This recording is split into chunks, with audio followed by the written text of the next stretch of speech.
yaitu Yesus Kristus dan Allah Roh Kudus. Amin. Mari jemaat yang terkasih dalam Tuhan, kita menyanyikan pujian yang pertama. Tritunggal, ku percaya.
Dalam anugerah-Mu Bapa, kami sekali lagi harus mengucap syukur dan terima kasih untuk kesempatan yang Tuhan berikan kepada kami di saat pagi ini, di mana kami boleh bangun, di mana kami boleh mempersiapkan diri untuk datang beribadah kepada Engkau ya Bapa.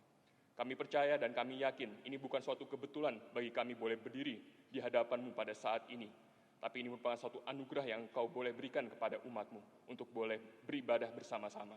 Ya Tuhan, kiranya jam ini Tuhan, kami boleh sungguh-sungguh memakainya Tuhan untuk memuji Engkau, untuk menaikkan akan segala doa-doa kami, dan terlebih khusus lagi, kami boleh mendengarkan akan kebenaran firman-Mu Tuhan. Berikan kami sikap hati yang hormat, berikan kami suatu hati yang tenang, melalui pikiran kami yang disegarkan, dan nanti akan diperbaharui oleh kebenaran firman-Mu. Berkati akan hamba-Mu ya Tuhan, karena Kau berikan dia hikmat dan kuasa di dalam menyampaikan akan maksud dan isi hati Tuhan melalui pengajaran firman pada pagi hari ini. Kami juga tidak lupa berdoa untuk gereja-gereja Tuhan di tempat-tempat lain, baik mereka yang di dalam gedung gereja maupun juga di dalam tempat yang lainnya. Biar Tuhan yang berikan hikmat, biar Tuhan yang berikan juga sukacita di dalam setiap anak-anak Tuhan boleh beribadah, dan juga akan kiranya hamba-hamba-Mu boleh menyampaikan kebenaran firman Tuhan yang real, yang sesungguhnya, yang murni, yang berdasarkan hanya kepada firman-Mu. Terima kasih Tuhan, ini doa kami yang kami serahkan, yang kami panjatkan hanya di dalam nama Yesus Kristus, Tuhan dan penebus kami yang hidup. Amin. Silakan duduk, jemaat yang terkasih dalam Tuhan. Di dalam surat 2 Korintus pasal 3 ayat 18 dikatakan, dan kita semua mencerminkan kemuliaan Tuhan dengan muka yang tidak terselubung. Dan karena kemuliaan itu datangnya dari Tuhan yang adalah Roh, maka kita diubah menjadi serupa dengan gambarnya dalam kemuliaan yang semakin besar. Biarlah ayat ini yang mendasari akan pujian kita yang kedua. Mari kita menyanyikan From Glory to Glory. Dari kemuliaan sampai kemuliaan. Kita akan menyanyikannya sebanyak 2 kali.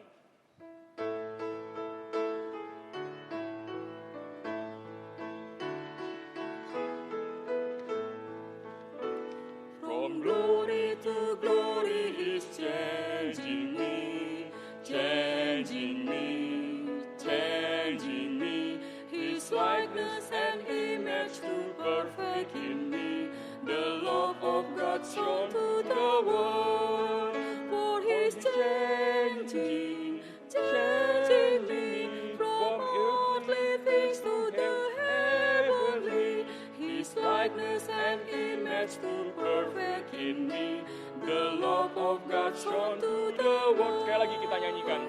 From glory to glory He's changing me, changing me, changing me. His likeness and image to perfect in me.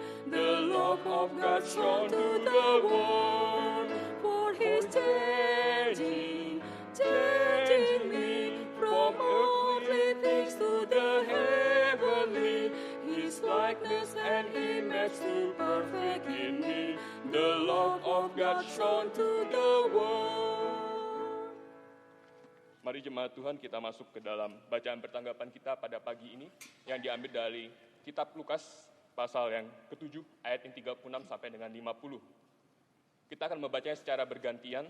Saya akan membacanya pada ayat yang ke-36, kemudian yang kaum pria membacanya ayat ke-37, dan kaum wanita akan membacanya pada ayat ke-38. Jadi sekali lagi, kita akan membaca bagian ini secara bergantian. Saya pada ayat yang ke-36, kaum bapak ayat yang ke-37, dan kaum wanita ayat yang ke-38. Dan begitu seterusnya, sampai kita menyelesaikan pembacaan ini, sampai ayat yang terakhir. Jika semua sudah mendapatkannya, mari kita bersama-sama membacanya sesuai dengan giliran kita. Perikop yang diberikan oleh Lembaga Alkitab Indonesia pada bagian ini adalah Yesus diurapi oleh perempuan berdosa. Seorang Farisi mengundang Yesus untuk datang makan di rumahnya. Yesus datang ke rumah orang Farisi itu, lalu duduk makan.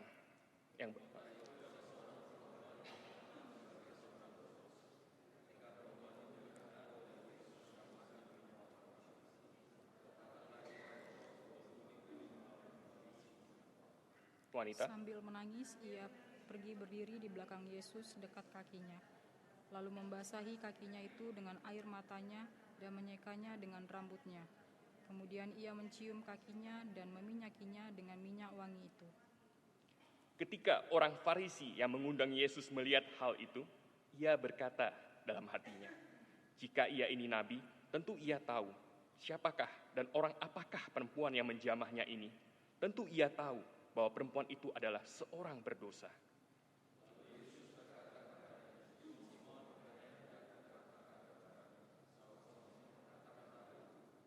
Ada dua orang yang berhutang kepada seorang pelepas uang. Yang seorang berhutang 500 dinar, yang lain 50. Karena mereka tidak sanggup membayar, maka ia menghapuskan hutang kedua orang itu.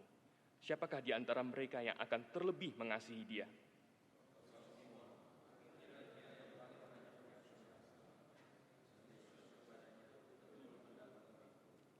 Dan sambil berpaling kepada perempuan itu, ia berkata kepada Simon, "Engkau lihat perempuan ini?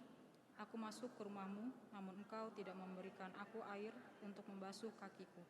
Tetapi dia membasahi kakiku dengan air mata dan menyekanya dengan rambutnya. Engkau tidak mencium aku, tetapi sejak aku masuk, ia tiada henti-hentinya mencium kakiku."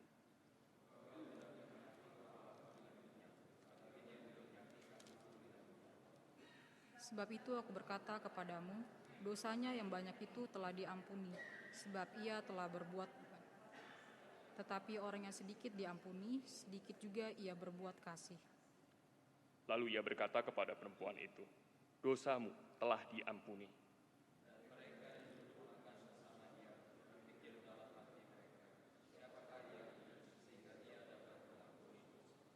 Tetapi Yesus berkata kepada perempuan itu, imanmu telah menyelamatkan engkau.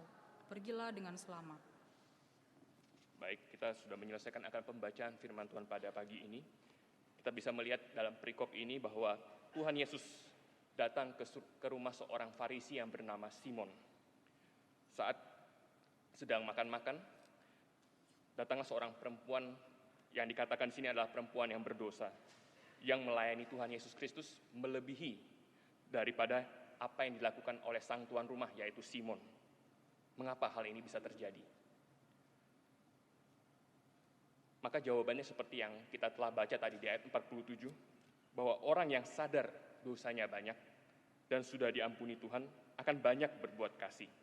Tetapi sebaliknya, yang tidak sadar dosanya telah diampuni atau merasa dosanya hanya sedikit, maka dia juga akan berbuat kasih dengan sedikit. Mari, melalui perikop ini kita boleh bertanya kepada diri kita sendiri, apakah dosa kita banyak atau sedikit? Sudahkah kita mendapat pengampunan dari Tuhan? Dan yang terakhir, berapa banyak kasih yang kita sudah kerjakan? Marilah kita boleh merenungkan akan perikop ini, dan kita boleh menghidupinya di dalam kehidupan kita sebagai umat Tuhan. Kita mempersiapkan diri dengan menyanyikan pujian nomor 3, Pandanglah untuk beroleh hidup. Saudara, kita boleh memandang akan salib Tuhan yang merupakan sumber keselamatan kita.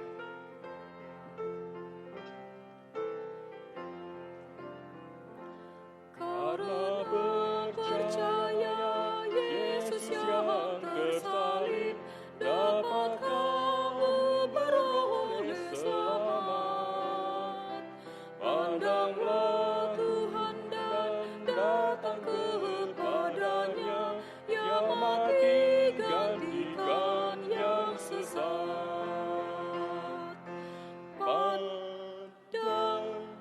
Pandanglah, memandang kepada Yesus yang tersalib, kamu dapat beroleh selamat. Yang wanita menyanyikan ayat kedua. Mengapa Tuhan yang menanggung sengsara, karena dosamu ya telah mati. Mengapa ya luka di dalam rusuknya, karena kau dia hancur hati. Bersama kita nyanyikan. Pandanglah,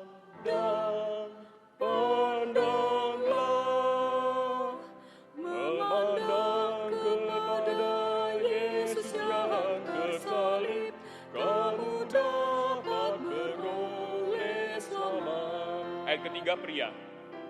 Hanya dengan bertobat padanya, jiwamu ditebus darahnya. Marilah segera datang, jangan berlengah, pada Tuhan serahkan semua beban. Bersama-sama kita nyanyikan. Pandanglah,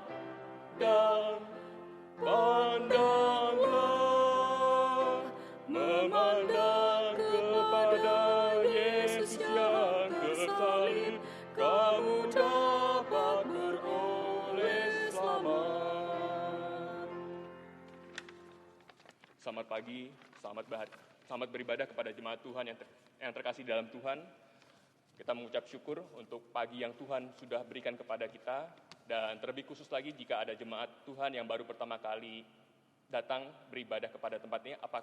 Apabila ada, dengan hormat saya undang untuk dapat bangkit berdiri.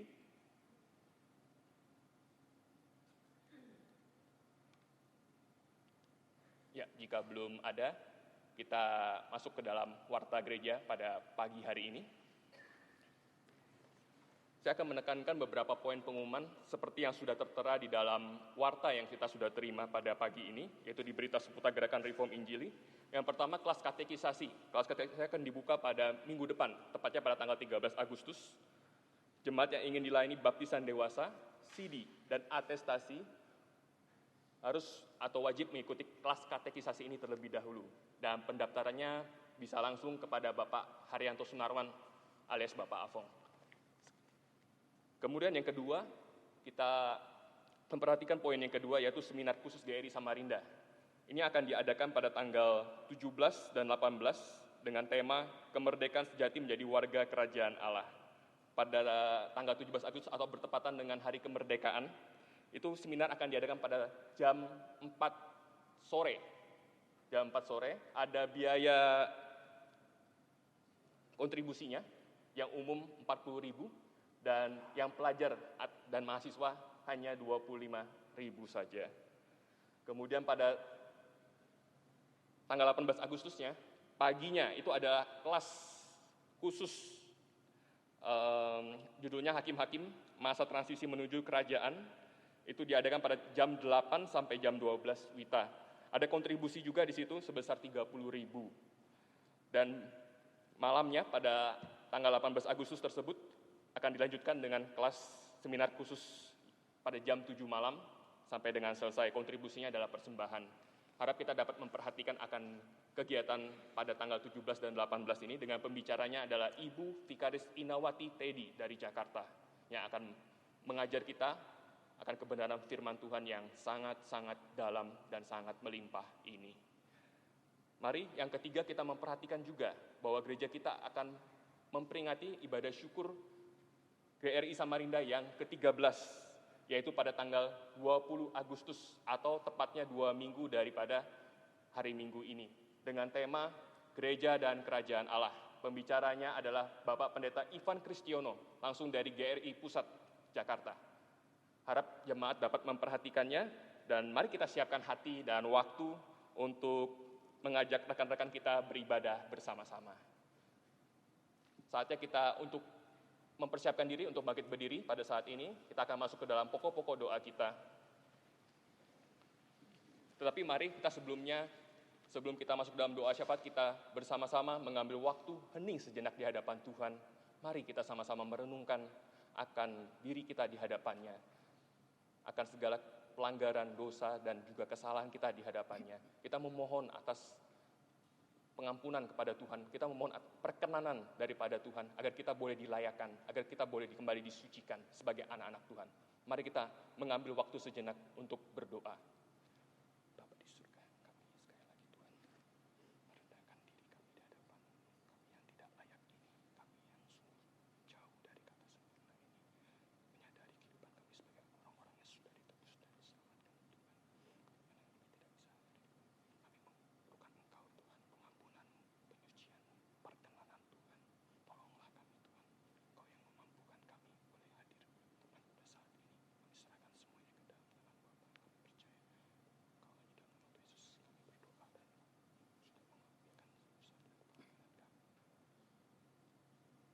Baik, kita akan masuk ke dalam pokok doa syafaat kita yang pertama.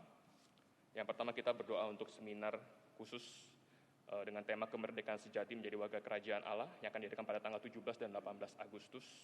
Kita berdoa juga untuk kelas khusus yang diadakan pada tanggal 18 Agustus paginya dengan tema masa transisi menuju kerajaan yang akan semuanya itu akan disampaikan oleh hambanya Ibu Vikaris Inawati Teddy. Kita serahkan untuk persiapan yang segala yang ada, juga untuk beliau yang akan menuju ke tempat ini. Tuhan sertai, Tuhan pimpin perjalanannya, dan Tuhan berikan hikmat dan juga kuasa di dalam mengajarkan akan kebenaran firman ini, sehingga ini boleh menjadi berkat bagi kita orang-orang yang percaya juga, dan juga bagi setiap orang-orang yang nantinya kita ajak untuk hadir untuk bersama-sama mengikutinya. Kita berdoa, kita buka suara kita. Bapa di surga, kami mengucap syukur dan terima kasih kepada Engkau Tuhan. Ketika gereja kami kembali Tuhan percayakan untuk boleh menjalankan akan pekerjaan Tuhan melalui seminar-seminar yang diadakan Tuhan, khususnya dalam tanggal 17 Agustus maupun juga tanggal 18 Agustus. Kami menyerahkan Tuhan untuk baik itu seminar khusus yang akan berlangsung selama 2 hari Tuhan. Tuhan yang berkati, Tuhan yang sertai Tuhan dengan tema kemerdekaan sejati menjadi warga kerajaan Allah. Tuhan yang kiranya mempersiapkan setiap kami Tuhan untuk dapat hadir Tuhan, untuk dapat mengikutinya. Kami juga rindu Tuhan melalui akan pekerjaan Tuhan ini Tuhan, boleh kembali kami sebagai anak-anak Tuhan dibekali oleh kebenaran akan pengajaran yang benar, pengajaran yang dalam, yang melimpah daripada kebenaran firman-Mu. Juga untuk khususnya kelas khusus pada paginya pada tanggal 18 Agustus kami juga menyerahkan Tuhan pembahasan tentang hakim-hakim masa transisi menuju kerajaan. Tuhan yang mohon bukakan akan kebenaran firman-Mu ini melalui hamba-Mu, Ibu Vikaris Inawati Tuhan. Tuhan yang berikan dia kuasa, Tuhan yang berikan dia hikmat di dalam mengajarkan akan kebenaran firman-Mu. Tolong setiap kami Tuhan, untuk waktu dan juga untuk tempat kami serahkan semuanya ke dalam tangan-Mu. Hanya di dalam nama Tuhan Yesus kami berdoa, kami berserah. Kemudian yang kedua, kita berdoa untuk ibadah syukur HUT GRI Samarinda yang ke-13. Kita serahkan untuk hambanya yang akan menyampaikan kebenaran firman Tuhan, yaitu Bapak Pendeta Ivan Kristiono. Juga untuk perjalanannya, untuk segala persiapan di dalam segala kesibukan yang ada. Tuhan sudah memberikan satu kesempatan di mana dia boleh melayani akan di GRI Samarinda untuk membawakan kebenaran akan suatu tema yang agung, yaitu tentang gereja dan kerajaan Allah. Biar Tuhan yang pakai hamba ini sekali lagi untuk memberitakan kebenaran firman Tuhan, untuk menyampaikan kebenaran kepada kita. Kita buka suara kita. Bapa di surga, kami mengucap syukur Tuhan untuk HUT GRI Samarinda yang ke-13 di dalam persiapannya Tuhan pada tanggal 20 Agustus. Kami serahkan semua Tuhan untuk pengurus gereja Tuhan yang akan mempersiapkannya. Tuhan yang berkati, Tuhan yang sertai. Kiranya ini boleh menjadi ucapan syukur kami dan kami boleh semakin peka Tuhan akan penyertaan dan pimpinan Tuhan, bahwa gereja kami boleh saat ini boleh tetap berdiri Tuhan, itu kan semua karena anugerah dan pimpinan Tuhan semata saja. Kami juga berdoa Tuhan untuk hamba-Mu Bapak Pendeta Ivan Kristiono di dalam segala tanggung jawab kesibukannya yang Tuhan sudah percayakan Tuhan di GRI Pusat, boleh melayani kami Tuhan pada tanggal 20 nanti Tuhan, di dalam menyampaikan kebenaran firman-Mu Tuhan. Berkati akan khotbah yang disampaikan Tuhan, itu boleh membawa orang-orang kembali kepada kebenaran, khususnya konsep daripada gereja yang sejati, gereja yang sesungguhnya merupakan kerajaan-Mu di dunia ini. Terima kasih Tuhan, kami serahkan semuanya ke dalam tangan-Mu. Kami percaya, kami berseru, dan kami berdoa hanya di dalam nama Tuhan Yesus, Tuhan yang sudah mengajarkan kami berdoa, Bapa kami. Bapa kami yang di surga, dikuduskanlah nama-Mu, datanglah kerajaan-Mu, jadilah kehendak-Mu di bumi seperti di surga. Berikanlah kami pada hari ini makanan kami yang secukupnya, dan ampunilah kami akan kesalahan kami, seperti kami juga mengampuni orang yang bersalah kepada kami. Dan janganlah bawa kami ke dalam pencobaan, tetapi lepaskanlah kami daripada yang jahat. Karena Engkaulah yang punya kerajaan dan kuasa dan kemuliaan sampai selama-lamanya. Amin. Silakan duduk jemaat yang terkasih dalam Tuhan. Telah tiba saatnya ini waktu untuk kita mendengarkan kebenaran firman Tuhan yang akan disampaikan oleh hambanya Vikaris William Sugiarto dengan tema Gereja Mula-Mula. Tetapi sebelumnya mari kita mempersiapkan diri kita, mempersiapkan hati dan pikiran kita sekali lagi untuk menerima kebenaran firman Tuhan ini dengan menyanyikan pujian yang ketiga. Pandanglah untuk beroleh hidup, bait pertama. Setelah itu waktu saya serahkan kepada hambanya.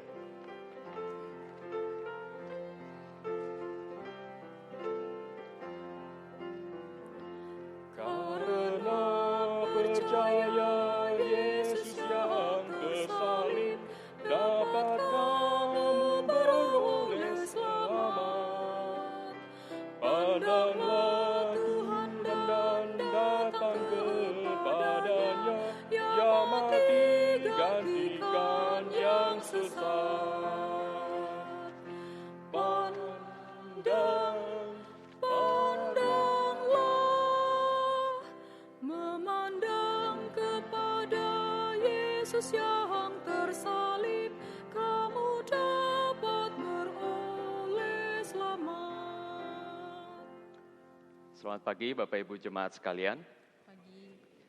Saya boleh dengan hormat meminta kita semua, terutama jemaat-jemaat yang duduk di belakang pada hari ini, mari kita semua boleh bangkit berdiri, minimal kita maju ke depan 3 baris ke depan Bapak Ibu ya. Saya mempersilahkan kita semua, ayo Bapak Ibu. Depan ini kosong, tempat yang sangat terbaik, kalau bisa yang baris belakang semua yang ada atapnya Bapak Ibu, tidak usah diisi. Kita maju semua 1-2 baris ke depan ya, supaya kita gereja Tuhan terlihat lebih hangat Bapak Ibu ya. Tempatnya ini besar sekali, lalu kalau kita berjauh-jauhan itu rasanya sangat jauh. Mari kita yang baris belakang semua yang ada atapnya semua tidak usah diisi, kita maju ke depan ya. Ya, boleh sisi tengah, kiri dan kanan, mari kita penuhi semua bagian yang depan. Terima kasih Bapak Ibu untuk semua partisipasinya. Karena itu saya mengajak kita semua sekaligus bangkit berdiri. Mari kita menyambut saudara kita satu dengan yang lain. Kita nyanyikan puji Tuhan. Haleluya. Haleluya, haleluya, haleluya. Puji Tuhan. Haleluya, haleluya, haleluya, haleluya. Puji Tuhan, puji Tuhan, haleluya, puji Tuhan, haleluya, puji Tuhan, haleluya, puji Tuhan. Mari kita berikan tepuk tangan untuk kemuliaan Tuhan. Kita bersyukur untuk Tuhan yang begitu baik, anugerah Tuhan selalu baru setiap pagi. Mari Bapak Ibu, kita masuk di dalam doa untuk mempersiapkan kita mendengarkan firman Tuhan. Bapa di dalam surga, kami begitu bersyukur karena anugerah Tuhan baru setiap pagi. Tuhan, Engkau membangunkan kami pada pagi hari ini. Tuhan, Engkau memberikan kami kesegaran. Tuhan, Engkau memberikan kepada kami keluarga, gereja, guru-guru sekolah minggu, anak-anak. Segala sesuatunya merupakan sesuatu hal yang baik. Sebentar kami akan merenungkan firman Tuhan. Kiranya Tuhan memberkati kami sebagai gereja Tuhan di tempat ini. Tuhan memberkati hamba-Mu yang menyampaikan, tetapi yang terutama Tuhan juga memberkati setiap jemaat. Sehingga ketika mereka mendengarkan firman, hati mereka itu seperti tanah yang gembur, tanah yang subur. Sehingga setiap firman yang diberitakan boleh tertanam, berakar dengan kuat. Boleh bertumbuh ke atas, berbuah banyak. Karena itu kami berdoa Tuhan secara khusus. Kiranya Roh-Mu yang kudus boleh hadir di tengah-tengah kami. Dan kiranya pemberitaan firman Tuhan ini boleh menjadi satu pedoman, satu pembangunan bagi setiap dari diri kami. Terima kasih Tuhan, kami menaikkan doa ini di dalam nama anak-Mu yang tunggal, Yesus Kristus. Amin. Silakan duduk Bapak Ibu jemaat sekalian. Hari ini saya akan merenungkan masih di dalam tema gereja Bapak Ibu. Di dalam beberapa pertemuan ini, minggu lalu saya membahas tentang gereja, dasar gereja yang berdiri di atas batu yang hidup. Hari ini kita akan melihat bentuk gereja yang terutama yang mula-mula itu seperti apa. Nanti minggu depan kita juga masih membahas tema gereja yang saya akan renungkan. Dan nanti kita akan melihat puncaknya, temanya itu ada di dalam ulang tahun kita. Gereja dan Kerajaan Allah, Pendeta Ivan akan menyampaikan firman Tuhan kepada kita. Karena itu pagi hari ini saya mengajak kita membuka firman Tuhan kita bersama-sama. Kita akan mempelajari gereja mula-mula atau LAI memberikan judul Cara Hidup Jemaat yang pertama. Mari kita membuka Kisah Para Rasul. Kisah Para Rasul di dalam Perjanjian Baru, pasal kedua, kita akan membaca ayat 41 sampai ayatnya ke-47. Kisah Para Rasul pasal kedua, kita akan membaca ayat 41 sampai ayatnya ke-47. Saya akan membaca ayat 41, saudara-saudara sekalian akan membaca ayat 42, seterusnya kita membaca sampai ayat 47 bersama-sama. Demikian pembacaan firman Tuhan, saya akan membaca ayat 41 terlebih dahulu. Orang-orang yang menerima perkataannya itu memberi diri dibaptis dan pada hari itu jumlah mereka bertambah kira-kira 3.000 jiwa. Ayat 42, jemaat sekalian.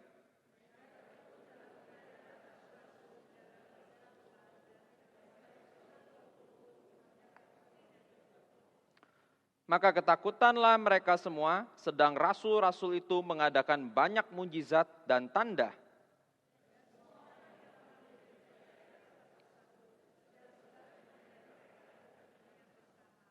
Dan selalu ada dari mereka yang menjual harta miliknya, lalu membagi-bagikannya kepada semua orang sesuai dengan keperluan masing-masing.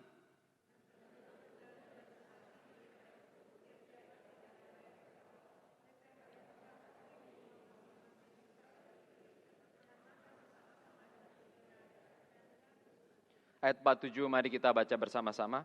Sambil memuji Allah dan mereka semua disukai semua orang dan tiap-tiap hari Tuhan menambah jumlah mereka dengan orang yang diselamatkan.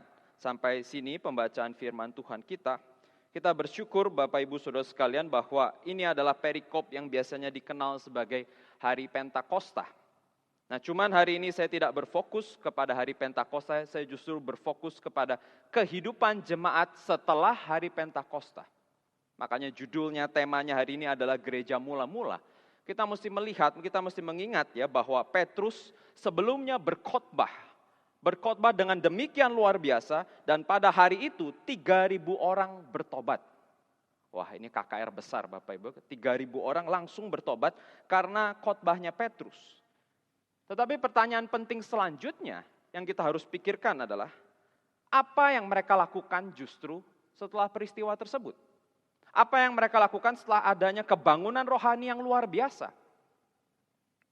Kecenderungan kita sebagai manusia, kita tuh paling suka mengenang masa lalu. Ya, masa lalu itu adalah suatu masa di mana kita memikirkan itu adalah puncak kejayaan kita. Kalau kita ketemu sama orang-orang yang lebih tua ya, saudara-saudara ya, ketemu papa mama saya misalkan atau ketemu kakek nenek, biasanya apa sih yang mereka ceritakan? Selalu ceritanya biasanya begini, kalau ketemu kakek ya atau ketemu nenek. Kamu tahu enggak ya, kakek mau cerita. Dulu, nah kata pertamanya itu ya Bapak Ibu ya. Dulu kakek itu susah. Kerja berat setengah mati. Harus dorong gerobak, jualan pagi-pagi jam 5 pergi ke pasar. Jualan baju, jualan apa. Tapi akhirnya kakek sukses. Punya rumah banyak, punya mobil 3, dan sebagainya. Nanti kalau ketemu lagi 1 minggu, 2 minggu lagi, ceritanya sama lagi. Dulu, ya, kakek susah. Tetapi setelah itu cerita masa-masa kejayaannya. Ya, sekarang kakek sukses, punya perusahaan, punya rumah, pekerjaan baik, dan sebagainya. Kita sebagai manusia ya, kita paling suka untuk berbicara tentang masa-masa yang paling berjaya. Masa-masa paling keemasan. Masa-masa di mana kita paling terus mengingat. Nah, kalau kita menjadi jemaat mula-mula, jemaat Petrus, yang 3.000 orang bertobat pada hari itu. Kira-kira kalau kita pikir sama-sama, kapan masa kejayaannya? Kapan masa paling indahnya? Kapan masa mereka justru merasa dibangunkan? Ya tentu, pas lagi KKR kemarin. 3.000 orang bertobat. Di dalam sejarah kebangunan rohani, Bapak Ibu di Amerika Serikat misalkan ada beberapa kali kebangunan rohani yang dilakukan oleh berbagai macam orang. John Wesley, George Whitefield. Lalu di masa modern ada Jonathan Edwards. Ada kebangunan rohani yang luar biasa. Dan biasanya orang-orang tua yang masih hidup di zaman itu, mereka akan selalu mengingat, dulu Billy Graham pernah membuat kebangunan. Dulu Jonathan Edwards pernah ada kebangunan. George Whitefield pernah ada kebangunan. Dan bukankah masa Pentakosta itu juga demikian?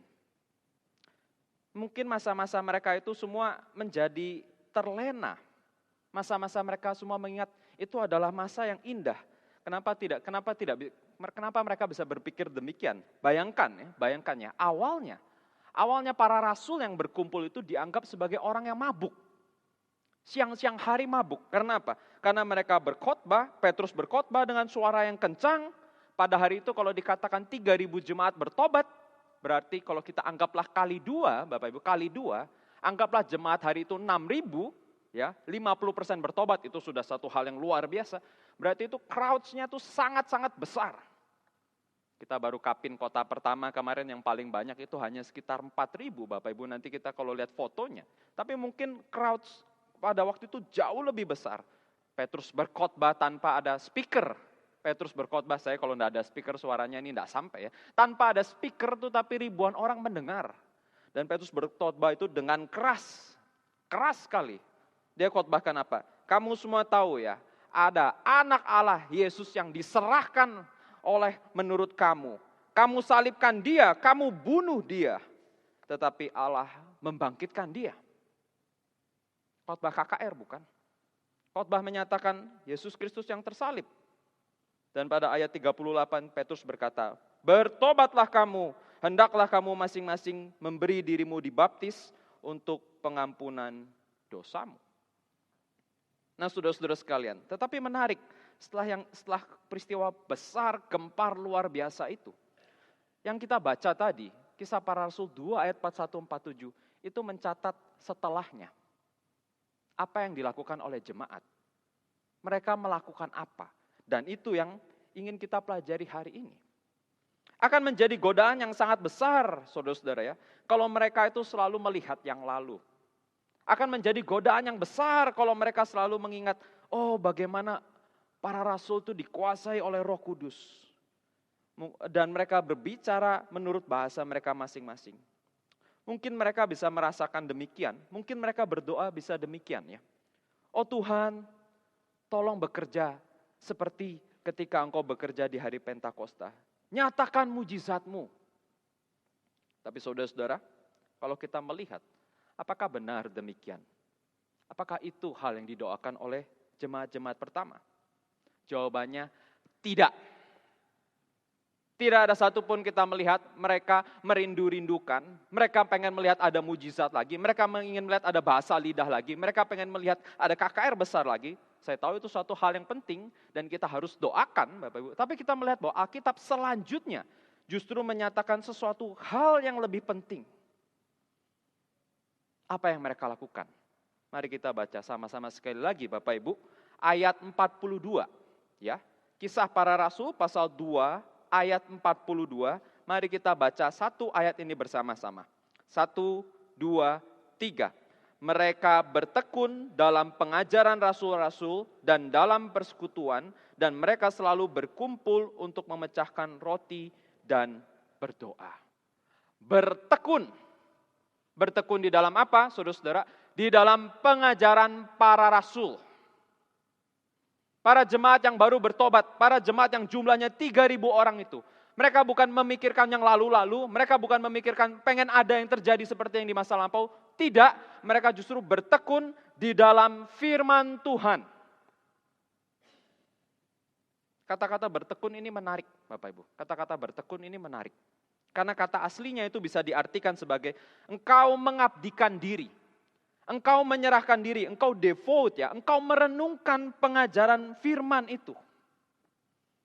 Bahkan kata aslinya di sini hanya muncul total 10 kali di dalam perjanjian baru. Tetapi kata ini muncul 6 kali di dalam kitab Kisah Para Rasul. Jadi ini menjadi satu tema yang penting ya. Bertekun, bertekun, bertekun. Dan bahkan di dalam perikop yang kita baca ini, saudara-saudara ya, itu muncul 2 kali. Ayat 42 dikatakan, mereka bertekun dalam pengajaran rasul-rasul. Ayat 46, mereka bertekun dan sehati berkumpul tiap hari dalam bait Allah. Nanti kita akan melihat, saudara-saudara, hari ini saya akan membagikan 4 tipe, ya, 4 hal yang dilakukan oleh gereja mula-mula. Yang pertama kita akan melihat bahwa gereja mula-mula adalah gereja yang belajar firman Tuhan.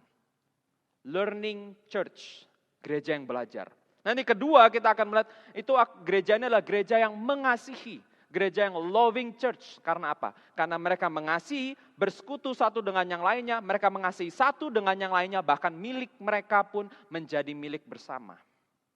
Dan nanti yang ketiga, gereja itu bukan hanya gereja yang belajar firman Tuhan. Gereja yang mengasihi, tapi gereja yang beribadah. Karena mereka bersekutu, datang ke bait Tuhan, berdoa, memecahkan roti, dan memuji Tuhan. Dan yang terakhir itu adalah gereja yang menjadi saksi. Karena apa? Melalui kehidupan komunitas mereka. Tiap hari Tuhan terus menambahkan orang atau jemaatnya. Kita akan masuk di dalam yang pertama, Bapak Ibu. Bahwa gereja mula-mula itu adalah gereja yang belajar. Gereja yang mau terus bertekun. Gereja yang mau terus merenungkan firman Tuhan. Bertekun di dalam apa? Ayat 42 dikatakan, bertekun di dalam pengajaran para rasul. Loh, Pak William, bukankah para rasul sudah mati? Bukankah nanti setelah berapa ratus tahun kemudian rasulnya semua mati satu persatu? Tenang dulu, betul para rasulnya sudah mati. Bahkan hanya beberapa tahun setelahnya, abad pertama, sebagian besar rasul semua sudah mati dan mungkin yang hidup hanya Rasul Yohanes. Tetapi para rasul itu meninggalkan ajarannya. Para rasul itu meninggalkan tulisannya. Dan apakah tulisan para rasul itu? Perjanjian baru yang kita miliki. 4 Injil ditulis oleh para rasul. Kalau tidak ditulis langsung, source-nya, sumbernya dari rasul. Surat-surat perjanjian baru ditulis oleh Rasul Paulus, rasul yang dipanggil terakhir ya, menggantikan Yudas. Nanti ditulis lagi ada siapa? Yakobus, saudara Tuhan Yesus, Petrus, dan Yohanes terakhir bahkan menuliskan surat dan kitab Wahyu. Inilah seluruh pengajaran para rasul. Inilah artinya kita harus belajar firman Tuhan. Inilah kita artinya harus belajar seluruh firman Tuhan. Perjanjian lama dan perjanjian baru. Tetapi ada suatu masa di mana umat Tuhan bahkan tidak memperdulikan lagi firman Tuhan. Ada satu masa di mana bahkan kalau kita meneliti di dalam perjanjian lama, bahkan kitab firman Tuhan itu hilang. Saudara-saudara tahu apa yang terjadi kalau manusia tidak punya firman Tuhan? Saudara-saudara tahu apa yang terjadi kalau kita tidak belajar sungguh-sungguh di dalam firman Tuhan? Masa itu, masa tidak ada firman Tuhan, biasanya langsung disebut sebagai masa apa? Masa gelap. Masa manusia hidup di dalam dosa. Masa manusia menginginkan apa yang mereka inginkan. Masa di mana mereka menyembah patung-patung berhala. Di zaman perjanjian lama Bapak Ibu, saya baru membahas ini banyak di dalam kelas PA hari Sabtu minggu lalu dan minggu lalu. Bahwa ada satu masa di mana raja-raja di kerajaan selatan, mereka hidup begitu berdosa. Di dalam bait Allah mereka justru menyembah dewa-dewa Baal. Di dalam luar-luar mereka ada bukit pengorbanan. Bahkan di dalam raja-raja yang begitu kejam mempersembahkan anak untuk dewa Molok. Mereka melakukan hal yang begitu keji. Karena apa? Pada saat itu firman Tuhan hilang. Tabut perjanjian sudah tidak ada. Taurat Tuhan tulisan Musa tidak ketemu di mana, tidak tahu kemana. Tetapi ada satu masa raja di dalam kerajaan selatan. Yang namanya Raja Yosia. Dari kecil. Orang dia menyuruh pegawainya membenah-benahi bait Allah. Tiba-tiba diketemukan kembali firman Tuhan. Dipercaya itu kitab Ulangan. Dipercaya itu adalah 5 kitab Musa. Melalui pembacaan akan firman Tuhan itu. Raja Yosia melakukan apa?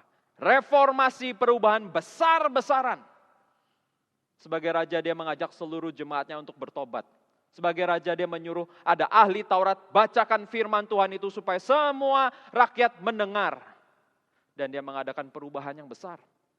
Patung-patung dihancurkan, bukit pengorbanan dihancurkan, bahkan para imam-imam dewa-dewa Baal itu semuanya dibunuh.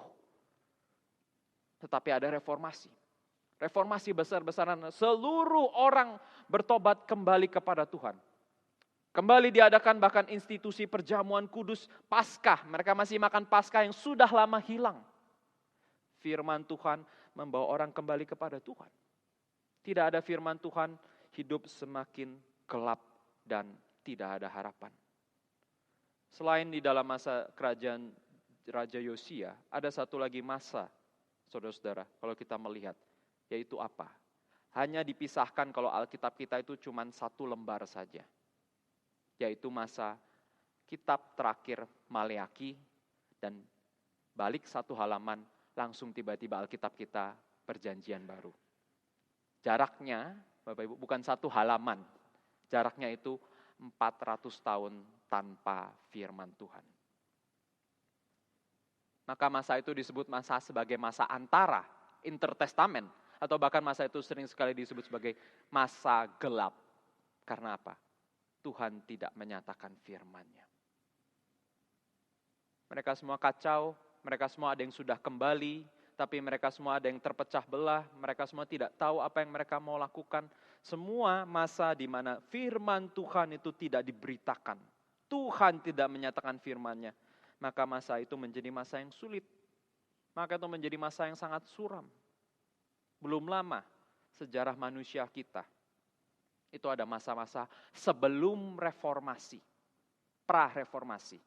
Loh, Pak William, semasa itu kan Alkitab sudah ada dong. Terjemahan Latin, ya, terjemahan bahasa asli kan semuanya ada. Betul, ada firman Tuhannya. Tetapi firman Tuhannya tidak dibaca. Firman Tuhannya tidak dikhotbahkan. Kenapa? Karena masa-masa sebelum reformasi semua orang buta huruf. Belum bisa baca dengan baik. Dan yang bisa baca tidak tentu bisa baca bahasa Latin. Bahasa Latin itu bahasa yang mereka harus ahli, harus scholar, harus yang akademik, belajar Alkitab bahasa Latin. Karena itu hanya ada kaum clergy, kaum orang-orang yang sungguh-sungguh belajar firman Tuhan, mengajarkan firman Tuhan kepada mereka. Tetapi apakah para kaum imam-imam clergy ini mengajarkan? Tidak. Mereka lebih mementingkan ritual. Mereka lebih mementingkan perjamuan kudus. Tapi mereka tidak memberikan waktu panjang, khotbah 1 jam dan sebagainya, itu tidak. Tetapi kapan semuanya ini mulai berubah? Ketika Martin Luther membaca, merenungkan, dan dia melihat bahwa kebenaran manusia itu bukan karena perbuatan, tetapi dibenarkan karena iman. Dan di situ dia mulai terbuka. Dan dia mulai sadar harus ada reformasi. Martin Luther melakukan reformasi demikian luar biasa. Dan salah satu hal yang dia kerjakan di dalam reformasi itu apa, saudara-saudara? Menerjemahkan Alkitab ke bahasa sehari-hari. Supaya apa? Semua orang bisa baca Alkitab, merenungkan firman Tuhan, hidup mereka diubahkan. Martin Luther menerjemahkan Alkitab ke dalam bahasa Jerman. Bahasa Jerman pada waktu itu tuh bahasa sehari-hari. Om-om semua engkong-engkong di pasar ngomong itu. Tapi tidak ada yang bisa bahasa Latin. Dan dia sendiri terjemahkan ketika dia tinggal di menara. Dia terjemahkan itu satu persatu supaya apa? Semua orang ada akses kepada firman Tuhan. Nah saudara-saudara sekalian, maka kalau kita melihat firman Tuhan begitu berharga. Firman Tuhan harus dikhotbahkan. Firman Tuhan kita harus mengerti. Maka kita melihat di dalam firman Tuhan yang kita baca tadi ya. Bahwa yang pertama itu kata-kata bertekun itu penting. Tetapi kata-kata kedua yang tidak kalah penting itu kata pengajaran. Kita harus bertekun di dalam firman Tuhan. Kita harus merenungkan. Tetapi kata yang penting selanjutnya itu kita harus mengerti pengajaran. Teaching. Atau bahasa aslinya didake. Kita harus mengerti pengajaran-pengajaran yang baik. Kita harus mengerti dogma, doktrin, apa yang kita percayai. Karena apa? Bukan karena pendeta suruh. Bukan karena Pak William ini suruh, bukan. Karena apa? Karena Tuhan Yesus sendiri berkata. Di dalam itu ya, amanat agung, the Great Commission. Apakah pesan Tuhan Yesus kepada para muridnya? Ajarkanlah mereka segala sesuatu yang telah Kuperintahkan kepadamu. Ajar. Bukan cuma injili, kamu mati masuk kemana ya, takut ya, neraka. Oke, sekarang terima Tuhan Yesus. Bukan hanya itu Bapak Ibu ya. Itu boleh betul jadi jembatan pertama, tapi perintah Tuhan Yesus, ajarlah. Ajar segala sesuatu yang Kukatakan kepadamu. Ini artinya, saudara-saudara, ini bukan menghafal. Ini bukan artinya kita tahu cerita-cerita. Saya selalu pakai cerita ini ya, kemarin di kelas PA juga. Ini bukan artinya, oh saya tahu Daniel di gua singa, singanya tuh mingkem, enggak bisa gigit. Oh ini bukan saya tahu, oh Sadrak, Mesak, Abednego di dapur api, apinya enggak menyala-nyala. Oh ini bukan saya tahu Musa lihat ada api-api yang semak belukar tapi tidak terbakar. Bukan soal hafalnya. Hafal itu baik, tetapi apa pengertiannya? Apa pengertiannya bagi kita di zaman sekarang? Bukan kita hafal hanya sekedar Yunus di perut ikan, digigit ikan paus, bukan. Tetapi apa maknanya, penjelasannya, apa yang dipercayai. Kita pelajari Tuhan yang seperti apa, kita pelajari bangsa Israel yang seperti apa. Untuk itu kita perlu terus belajar firman Tuhan. Belajar sungguh-sungguh. Belajar bukan hanya belajar dari khotbah, belajar dari kelas-kelas PA, belajar dari kita merenungkan, belajar dari baca buku.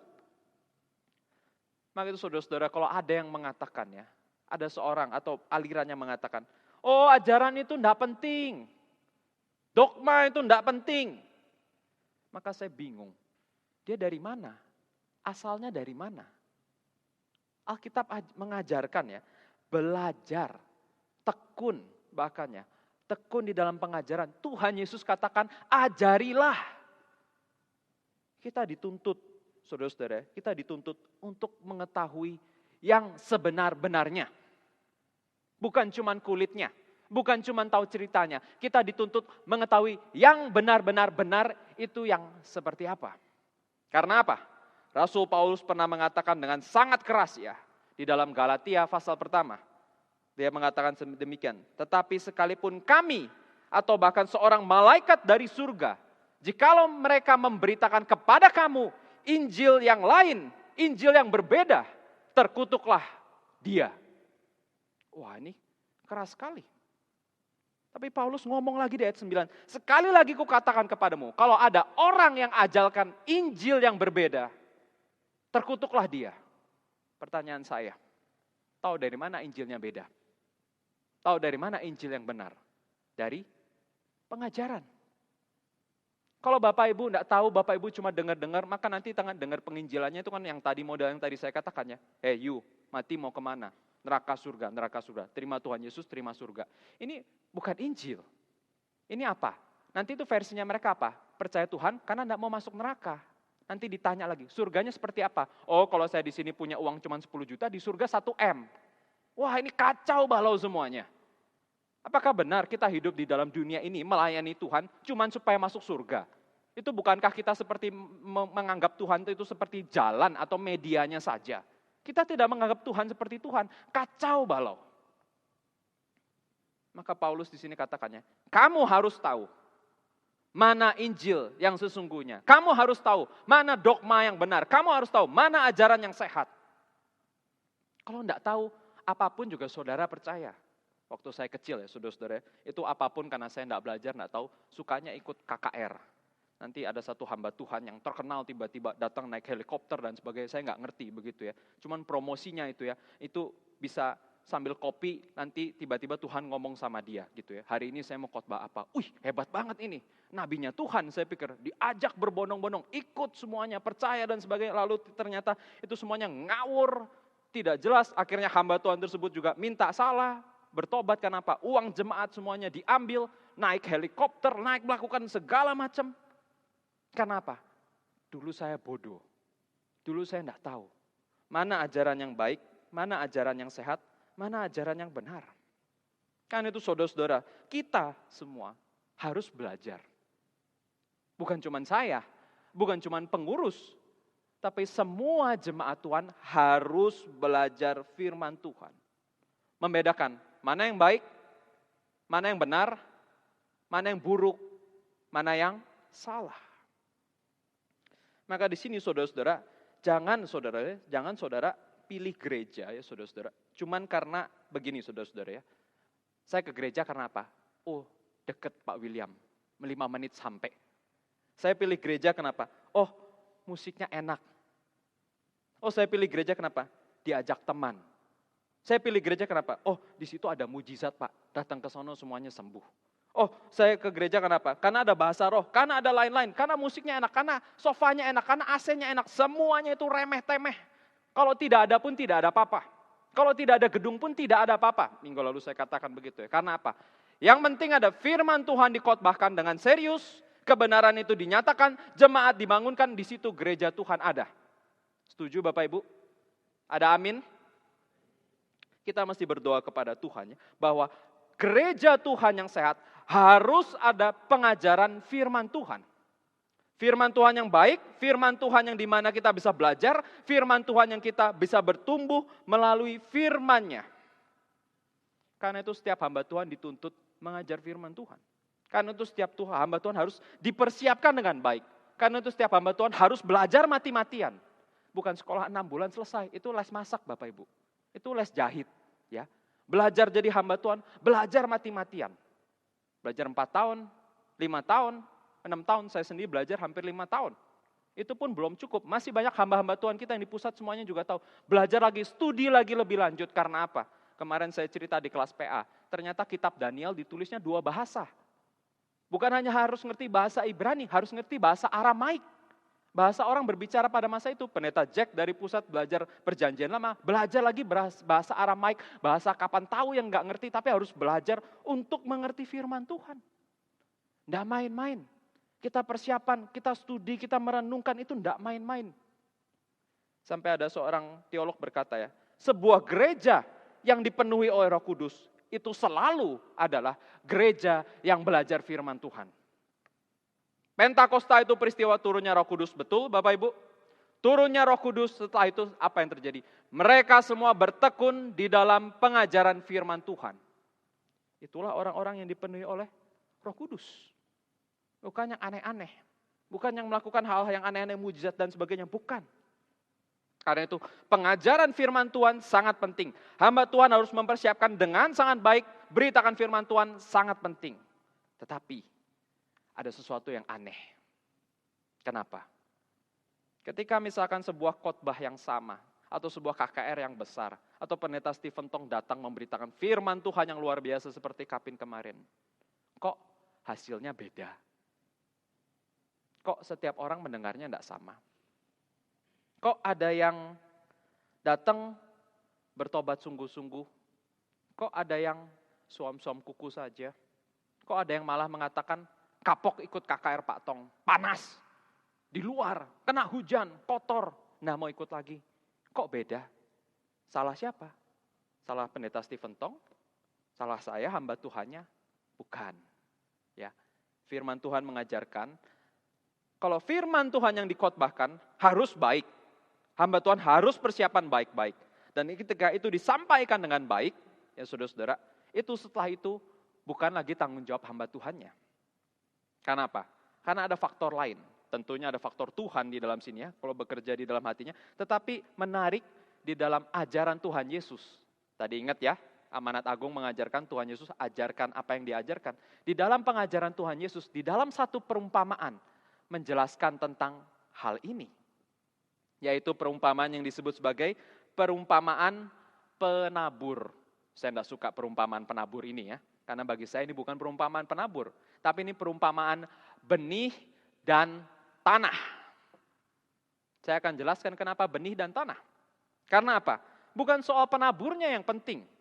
Karena penaburnya menaburkan benih yang sama. Bukan soal benihnya juga. Karena dikatakannya benihnya semuanya sama. Anggaplah ini semuanya penaburnya baik, benihnya baik. Tetapi yang penting apanya? Tanahnya. Ada 4 macam tanah di sini ya. Ada 4 macam tanah. Maka di sini nanti kita akan belajar ya. Bahwa sebenarnya kalau firman Tuhannya sudah baik, menabur benihnya sudah baik, tapi kenapa tidak bertumbuh, itu bukan salah semata-mata hamba Tuhannya atau khotbahnya, tetapi salahnya itu adalah apa? Respon terhadap firman Tuhannya. Dan Tuhan Yesus mengajarkan ada 4 macam. Matius pasal 13 ya. Ada seorang penabur yang menaburkan benih. Tuhan tidak mengatakan yang penaburnya jelek atau benihnya jelek, bukan. Tetapi ini merupakan apa? Ini mereka semua mendengar firman yang sama. Firman tentang kerajaan surga. Tetapi setiap benih yang ditaburkan jatuh di tanah yang berbeda-beda. Dan karena itu hasilnya berbeda-beda. Tanah tipe pertama. Ketika benih itu ditabur jatuh di pinggir jalan, burung memakannya sampai habis. Artinya apa? Itu artinya si jahat kalau terjemahannya. Atau setan mengambilnya dengan cepat. Nah karena itu saudara-saudara tidak usah heran kalau yang datang KKR pulang sama saja, cuek, ngomel, ngedumel gitu ya saudara-saudara. Kenapa ya? Karena mereka cuman ya tidak acuh, tidak peduli. Sebentar saja memang tidak pengen datang KKR. Maka apa? Sebentar saja setan itu akan dengan cepat ambil firman itu dan lewat saja. Dengar sih dengar, Bapak Ibu. Kan kita tahu ya ada orang ya, kita sudah ngomong panjang lebar, ini saya sama istri suka begini ya. Istri sudah ngomong panjang lebar, saya ngomongnya ya. Tapi habis itu disuruh apa? Lupa. Ini kelemahan saya, mendengarnya itu kurang ya, lupa begitu ya. Apalagi ada orang yang lagi dengarkan firman Tuhan. Ya, main handphone, lihat kiri kanan, panas, aduh Shopee tanggal 8 bulan 8 ini penting ya, ini khotbahnya lama, saya harus belanja begitu. Nanti ada yang ini, ada yang itu, ada yang semua ada distraction. Sampai bahkan firman itu borok-borok dengar pun tidak tertanam, tidak bertumbuh. Maka tipe pertama ini disebut sebagai non-starter, start aja enggak, bertumbuh aja enggak. Tipe pertama. Tipe kedua, saya lanjutkan ya. Sebagian benih itu jatuh di tanah yang berbatu-batu, yang tidak banyak tanahnya, tetapi benih itu pun segera tumbuh karena tanahnya tipis. Tetapi sudah matahari terbit, layulah dia dan menjadi kering karena tidak berakar. Dan di sini penjelasannya, benih itu didengar dan diterima dengan bahagia. Tetapi bukan dimengerti. Oh dengar senang, tapi tanahnya tipis, cepat bertumbuh. Tetapi dia tidak berakar dan cuma tahan sebentar saja. Nah saudara-saudara, bahagia, orang suka cari bahagia ya Bapak Ibu, menikah untuk bahagia dan sebagainya. Bahagia saudara-saudara, tanpa pengertian dan komitmen, tidak akan bertahan lama. Kenapa sekarang di Hollywood atau artis-artis zaman sekarang, pernikahan semua cerai? Kenapa? Nikah cari bahagia, dari awal saja sudah salah. Ini ada pasangan yang mau menikah ya, sekaligus kelas pre-counseling sedikit ya. Menikah bukan cari bahagia ya. Menikah itu kita harus mengerti pasangan, kita harus berkomitmen sama-sama. Komitmen apa? Kita di dalam pernikahan mau memuliakan Tuhan. Dan di situ pernikahan baru langgeng. Karena apa? Bukan soal you bahagia, saya bahagia, bukan. Kita saling melayani, kita saling mengenal, kita saling mengorbankan diri. Pernikahan baru langgeng. Saya ngomong ini kurang cocok ya, pernikahan saya baru 5 tahun. Tapi kalau tidak percaya nanti tanya bapak-bapak ya, engkong, kakek, kalian semua boleh tanya. Apa kunci pernikahan langgeng? Mungkin banyak masa mereka susah. Banyak masa mereka justru menemani suami yang kerja lagi sulit itu susah bersama-sama. Mereka tidak cari bahagia, tapi cari apa? Mereka komitmen sama-sama, saling melayani karena apa? Karena mereka mau melayani Tuhan. Kasihnya mereka itu bukan karena kamu mengasihi aku. Terkadang bahkan keadaan sulit pasanganmu tidak mengasihi pasangannya sendiri. Kenapa? Ya karena masalah dan lain hal. Tetapi melalui kasih Tuhan, ya kita diisi. Karena itu kita mampu mengasihi pasangan kita yang kurang. Pasangannya juga sama. Terkadang bahkan sulit. Lagi berantem sama istri saya begitu ya. Pulang kan tetap ketemu istri. Mau ngomong saja malas, mukanya semuanya besengut begitu ya. Terus gimana? Apakah enggak ngomong terus? Enggak ngomong terus lama-lama ribut, bisa enggak selesai. Tapi apa? Ya sudah, Tuhan ampuni saya juga berdosa, Tuhan juga ampuni dia. Ya sudah, pernikahan berjalan. Kita sama-sama saling mengampuni, minta ampun, saya salah, dia salah, dan kita berjanji enggak mengulangi lagi, kita jalan. Pernikahan kalau enggak ada Tuhan, Bapak Ibu, jangan harap lama. Pernikahan enggak ada Tuhan, jangan harap ada komitmen. Kita kembali ke sini ya, saudara-saudara. Jadi kita melihat ya, ada orang yang dengar firman Tuhan senang. Ada orang senang ke gereja, karena apa? Kalau saya tanya anak sekolah minggu, Lause ada coklat, ada teman-teman, ada musiknya enak, Lause bangkunya enak. Lause saya suka ke gereja, kenapa? Musenya senyum terus. Lausenya baik, ngajarin lagu firman Tuhannya enak-enak, asik-asik. Waduh Bapak Ibu, ini bukan tidak boleh ya, sekali lagi, ini semua bukan tidak boleh. Tapi kalau kita ke gereja karena ini tok, ke gereja karena gerejanya bagus, ke gereja karena ada AC, ke gereja karena saya dilayani. Maka nanti ketika pencobaan datang, penindasan, penganiayaan, dia langsung hancur. Dia langsung hilang imannya. Kemarin saya lagi bahas PA Bapak Ibu ya, saya bahas kitab Daniel. Kitab Daniel itu apa sih? Apakah belajar supaya singanya tidak gigit kita? Apa kita belajar supaya bisa main trick show, masuk dapur api tidak kebakar? Bukan. Daniel itu ajarkan apa? Cuman satu.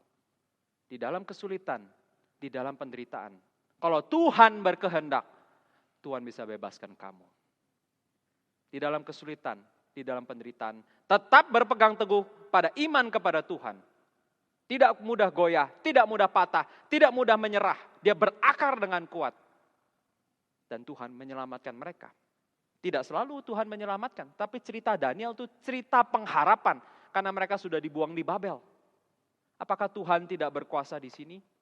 Justru Tuhan menyatakan, Tuhan berkuasa. Dan mereka yang beriman kepada Dia, Tuhan selamatkan. Maka di sini yang tipe kedua ya. Benar boleh to start. Tapi not necessarily finish. Startnya bagus, tetapi belum tentu selesai. Tipe ketiga, saudara-saudara, tipe ketiga. Sebagian lagi benih itu jatuh di tengah semak duri.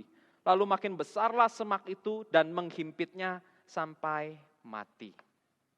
Tanahnya bagus, tanahnya bertumbuh, tetapi sudah tanahnya itu, bukan cuma benih firman yang tumbuh, tetapi ada hal lain, kekhawatiran dunia, kekayaan, menghimpit firman itu, sehingga firman itu terhambat, tidak bisa tumbuh.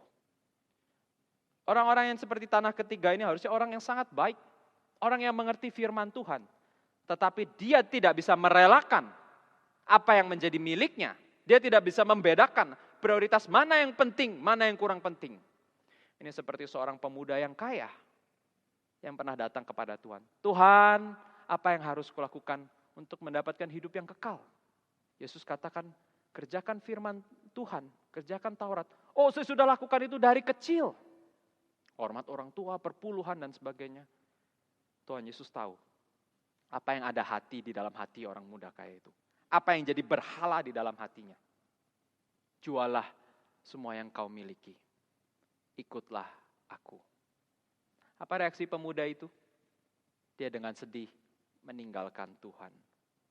Saudara-saudara jangan pikir ya, Tuhan itu ketemu orang selalu ngajak. Saudara baca firman Tuhan baik-baik Injil. Tidak semua orang Tuhan boleh datang ikut dia. Ada orang yang diselamatkan dari kerasukan setan, dia pengen ikut Tuhan, Tuhan tidak kasih. Orang bertobat sungguh-sungguh, tapi Tuhan tidak kasih. Tidak, kamu pulang beritakan Injil kepada desa. Ini ajakan Tuhan kepada pemuda kayak ini, ajakan sungguh-sungguh. You mau ikut saya jadi murid Tuhan, inner circle Tuhan, jual semuanya, kamu ikut aku. Dia tidak bisa. Aduh, saya ada perusahaan, saya ada usaha, saya ada istri anak, saya tidak bisa. Dan dia meninggalkan Tuhan. Kontras saudara, kontras ketika Tuhan akhirnya memanggil para murid. Yohanes, Yakobus, ikut aku. Petrus, ikut aku. Itu kapal ditinggal. Jala dilepas.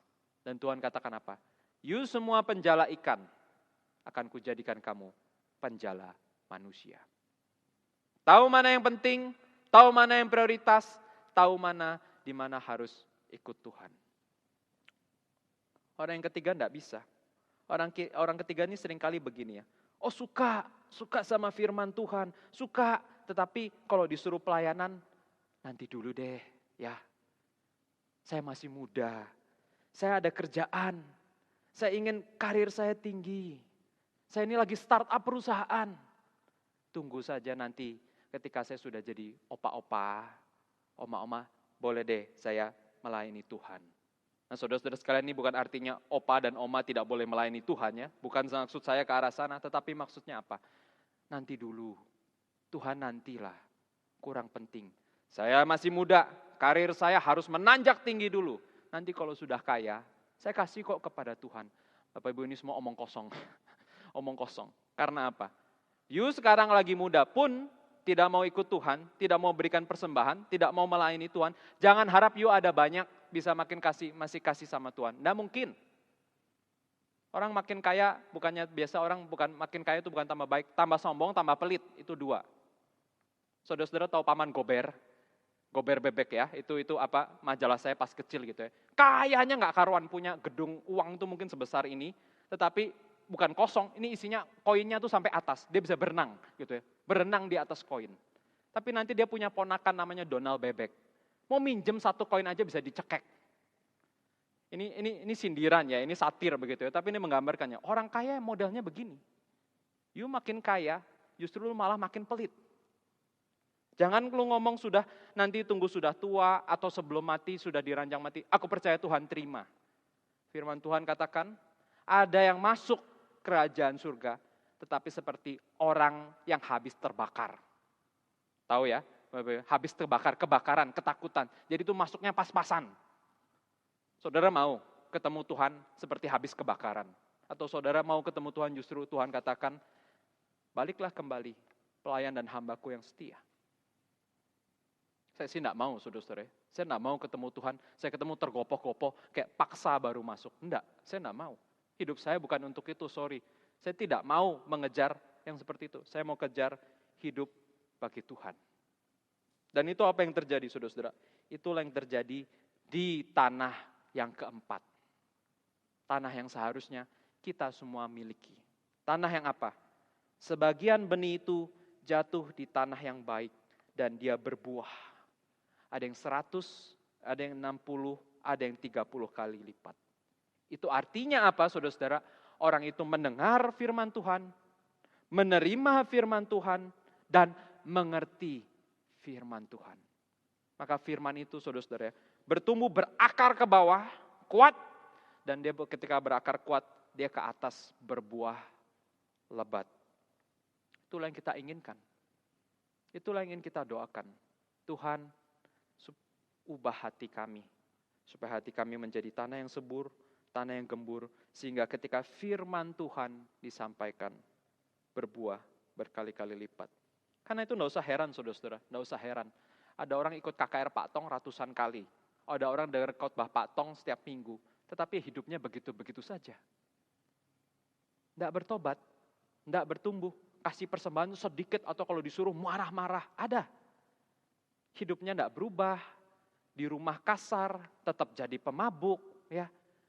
nanti pilih kasih, sebagainya saudara-saudara. Kalau sudah ketemu jemaat, saudara akan tahu, sudah gereja berapa lama Pak? Dari kecil saya Kristen, waduh sombong begitu ya. Dari lahir saya Kristen, tapi kok begini? Marah-marah, ada orang beda sama dia dimaki-maki, semuanya kalau bisa harus turut sama saya. Lah, buah-buahnya di mana? Nggak usah heran, karena beda tanahnya. Karena itu saudara, sebelum saya menjadi hamba Tuhan, saya ikut kapin Pak Tong beberapa kali, 20-30an kota, tidak terlalu banyak. Tetapi ketika saya ikut kapin, setiap kali kapin kita tahu ya, Pak Tong akan ada calling, bertobat, dan calling menjadi hamba Tuhan. Semua kapin yang saya ikut, hanya ada satu kali kapin di Kerawang, di Jakarta jauh sedikit ya, Kerawang. Saya ikut ke sana, dan pada waktu itu Pak Tong calling, jadi hamba Tuhan. Saya tidak tahan dorongan, memaksa, ya ada yang memaksa, saya maju ke depan. Saya terima calling jadi hamba Tuhan. Satu kali itu saja. Sebelumnya saya sudah ikut puluhan kapin, sesudahnya pun saya ikut belasan kapin, tapi tidak pernah maju. Satu kali ini saja. Setelah itu, saya masuk jadi hamba Tuhan. Saya sungguh-sungguh ikut Tuhan. Sampai hari ini saya berharap juga sampai seterusnya saya boleh setia. Tapi, ada orang sudah maju KKR Pak Tong 10 kali. Ya. Ada yang sudah mau bertobat, ada yang sudah berbagai macam. Dipanggil, ditanya sama hamba Tuhan, you bukannya pernah maju menyerahkan diri, you kok enggak maju-maju? Enggak, sebentar, keuangan belum cukup dan sebagainya. Saya bukan katakan saya lebih baik, Bapak Ibu atau apa ya. Tapi memang beda. Ada orang yang dipanggil Tuhan, sekali taat ikut pindah. Abraham kan ya. Sekali, you pergi ke tanah yang kutunjuk, pindah, taat. Nah saudara-saudara mau pilih yang mana? Kalau Pak Tong katakan ya, yang bandel-bandel Tuhan panggil berkali-kali sampai akhirnya dipukul dulu ya. Dipukul itu bisa macam-macam ya. Usaha you gagal ya, lu melakukan apapun gagal, baru datang. Kalau saya enggak mau, pengen dipukul dulu ya. Lebih baik sudah, kalau Tuhan memang panggil, saya taat. Dan sejak saat itu Tuhan pimpin pelan-pelan, saya bisa menjadi hamba Tuhan. Saya bersyukur untuk hal itu. Karena itu kita melihat ya, gereja penting memiliki pengajaran firman Tuhan yang baik. Tapi gereja juga sama pentingnya, jemaat Tuhan juga harus mempersiapkan diri dengan baik. Sehingga ketika firman itu ditabur, kita semua bertumbuh lebat, berbuah lebat, 30, 60, bahkan 100 kali lipat. Ini yang pertama saudara-saudara yang paling penting, karena itu saya harus bahas panjang lebar. Tapi yang kedua tidak kalah penting. Gereja yang baik itu harus bertekun di dalam firman Tuhan, tapi gereja yang baik itu juga harus gereja yang mengasihi. Gereja yang memiliki komunitas. Ayat kedua, ayat 42 saya baca sekali lagi saudara-saudara ya, bagian awal. Mereka bertekun di dalam pengajaran rasul-rasul dan persekutuan. Dan mereka selalu berkumpul untuk memecahkan roti dan berdoa. Persekutuan, bahasa aslinya itu koinonia. Persekutuan itu kata yang sangat indah, kata yang harusnya biasa digunakan di dalam pernikahan. Aku bersekutu, aku bersatu dengan kamu. Di dalam pernikahan apa sih saudara? Kalau saya jokesnya suka begini ya saudara ya. Uangku, uangmu. Tapi uangmu tetap uangmu. Ya ini jokes saya sama istri begitu ya. Maksudnya uang saya semua saya berikan untuk keluarga, tapi kalau istri tetap ada tabungan sendiri enggak boleh. Tapi ini bercanda ya saudara-saudara. Uangku, uangmu, uangmu juga uangku, itu yang benar ya. Bahwa kita semua miliknya bersama. Karena itu saya heran ya, zaman sekarang nanti konseling itu ada harta gono gini dan sebagainya, itu saya pusing dengar itu kayak gitu. Mau menikah gimana? Uang saja enggak percaya. Harta you, harta I. Ini biasanya orang kaya ya. Orang kaya itu enggak mau dicampur-campur karena apa? Takut nanti gagal dan sebagainya. Bagi saya pernikahan semuanya tanggungan bersama. Suami gagal, bangkrut, istri juga menanggung. Karena apa? Kita sudah jadi satu. Koinonia itu saudara-saudara ya. Yang menjadi milikku juga adalah milikmu. Yang menjadi milikmu juga adalah milikku. Kita semua menjadi satu di dalam satu family. Aktivitas yang dilakukan bersama. Walaupun kata ini juga bisa dipakai, saudara-saudara, menjadi kita memberikan sedekah ya. Kita menolong orang-orang yang lebih sulit. Tetapi kata ini sebenarnya mengacu kepada apa? Indahnya kita bersekutu bersama-sama di dalam Tuhan. Maka seorang teolog John Stott mengatakan, mungkin kata persekutuan ini ya, kata koinonia ini baru lahir, baru ada di hari Pentakosta. Karena apa? Persekutuan Kristen, Christian Fellowship itu kita sama-sama berpartisipasi di dalam Tuhan. Karena itu persekutuan kita harusnya seperti apa modelnya Bapak Ibu? Model persekutuan itu seperti apa? Kalau saudara-saudara punya persekutuan atau close group ya, grup inti yang isinya mungkin cuma 3, 4 orang atau 5 orang, lalu orang-orang itu tidak boleh sembarangan masuk, dan yang sudah masuk tidak boleh sembarangan keluar, begitu ya, jadi semacam geng, maka mungkin kita harus tanya, itu persekutuan Tuhan apa bukan? Itu namanya geng kalau saya dulu ya, di SMA ya, geng anak-anak bandel begitu ya, yang mau masuk harus bandel dulu dan susah gitu ya, harus ada requirement tertentu baru masuk. Nanti ada geng anak-anak pintar, kacamatanya harus -8 begitu ya, bawa kemana-mana bukunya tebal. Kalau mau masuk sana juga susah. Saudara-saudara, persekutuan kita bukan demikian. Persekutuan kita juga bukan arisan ibu-ibu begitu, bukan. Persekutuan kita tuh semua orang dari berbagai macam latar belakang, ya, tapi Tuhan panggil percaya datang kepada gereja. Itu persekutuannya kita. Kalau seseorang punya relasi yang beres dengan Tuhan, pasti ada rindu ingin bersekutu dengan siapa? Dengan sesama orang-orang percaya. Datang ke gereja hari Minggu harus ibadah di tempatnya apa? Mau bertemu dengan orang-orang yang percaya sama. Tapi seringkali kita sekarang itu bagaimana, saudara-saudara? Kalau punya anak masih sekolah gitu, SD, SMP, SMA, atau punya kalau kita yang lagi kerja, seringkali lebih suka sama teman sekolah, teman kerja. Kenapa? Ya ketemunya kan Senin sampai Sabtu Pak William ya, Minggu kan cuma seminggu sekali. Poinnya saya saudara-saudara, bukan saudara tidak boleh punya teman di luar sana dan sebagainya, tetapi poinnya adalah kalau saudara-saudara nantinya ya, terutama bagi yang muda-muda ya, mengutamakan teman ini yang di luar, bahkan lebih daripada yang lain-lainnya, itu ada salah di situ. Pasti ada salah. Kalau saudara-saudara merasa dengan teman-teman sekolah lebih dekat, wajar. Senin sampai Sabtu saudara sekolah, Senin sampai Sabtu saudara bertemu teman kerja. Tapi kalau ini menjadi segala-galanya dan ini yang mendorong, menggeret saudara, itu menjadi masalah dan problem. Di dalam setiap kapin tuh pendeta Jimmy Pardede selalu kasih kesaksian. Lalu dia kasih cerita, dulu dia taat sama gereja mana mamahnya ajarkan dia. Begitu kuliah, dia mulai ikut teman-temannya yang tidak benar, yang tidak baik, yang mulai menggeret dia keluar dari persekutuan di dalam gereja. Karena apa? Memang tidak bisa bersatu. Kalau yang bandel-bandel, yang jahat, yang berdosa, tidak bisa bersatu. Karena apa? Harusnya kita juga tidak tahan. Kalau mereka ngerokok, minum alkohol, kata-kata kasar, kita harusnya tidak tahan. Atau ya sudah kebalikannya, kita kegeser, kegusur. Lebih gampang yang ini, saudara-saudara. Kita kegusur. Kenapa? Kalau ikut mereka keren. Kalau ikut mereka modern. Kalau ikut mereka kita feel belongs to that group. Kita tuh masuk di dalam grup mereka. Nah saudara-saudara, ini jebakan. Ini jebakannya. Kita mesti melihat, saudara-saudara, kita mesti mengkoreksi bagaimana kehidupan kita. Bagaimana pertemanan kita. Bagaimana persekutuan kita. Karena persekutuan kita harusnya persekutuan bersama-sama umat yang ditebus Tuhan. Karena kita sama. Kita semua ditebus Tuhan. Dan dikatakan pada ayat-ayat berikutnya ya, ayat 44. Dan semua orang yang telah menjadi percaya tetap bersatu. Segala kepunyaan mereka adalah kepunyaan bersama. Dan selalu ada dari mereka yang menjual harta miliknya, lalu membagi-bagikannya kepada semua orang sesuai dengan keperluan masing-masing. Ini tentu kondisi yang sangat ideal, saudara-saudara ya. Bukan artinya setiap dari kita juga harus langsung jual semuanya lalu jadi milik semuanya, bukan. Tetapi ini intinya saudara-saudara sebagai gereja, kita tidak bisa membiarkan ada orang misalkan yang terlalu berkekurangan, terlalu sulit. Gereja harus ada membantu terutama ketika ada jemaat yang sulit. Dan bahkan bukan hanya bagi jemaat saja. Di dalam gereja sinode kita memiliki tim aksi kasih. Artinya apa saudara-saudara? Bagi siapapun daerah yang ada bencana, gempa, banjir, kekurangan air dan sebagainya.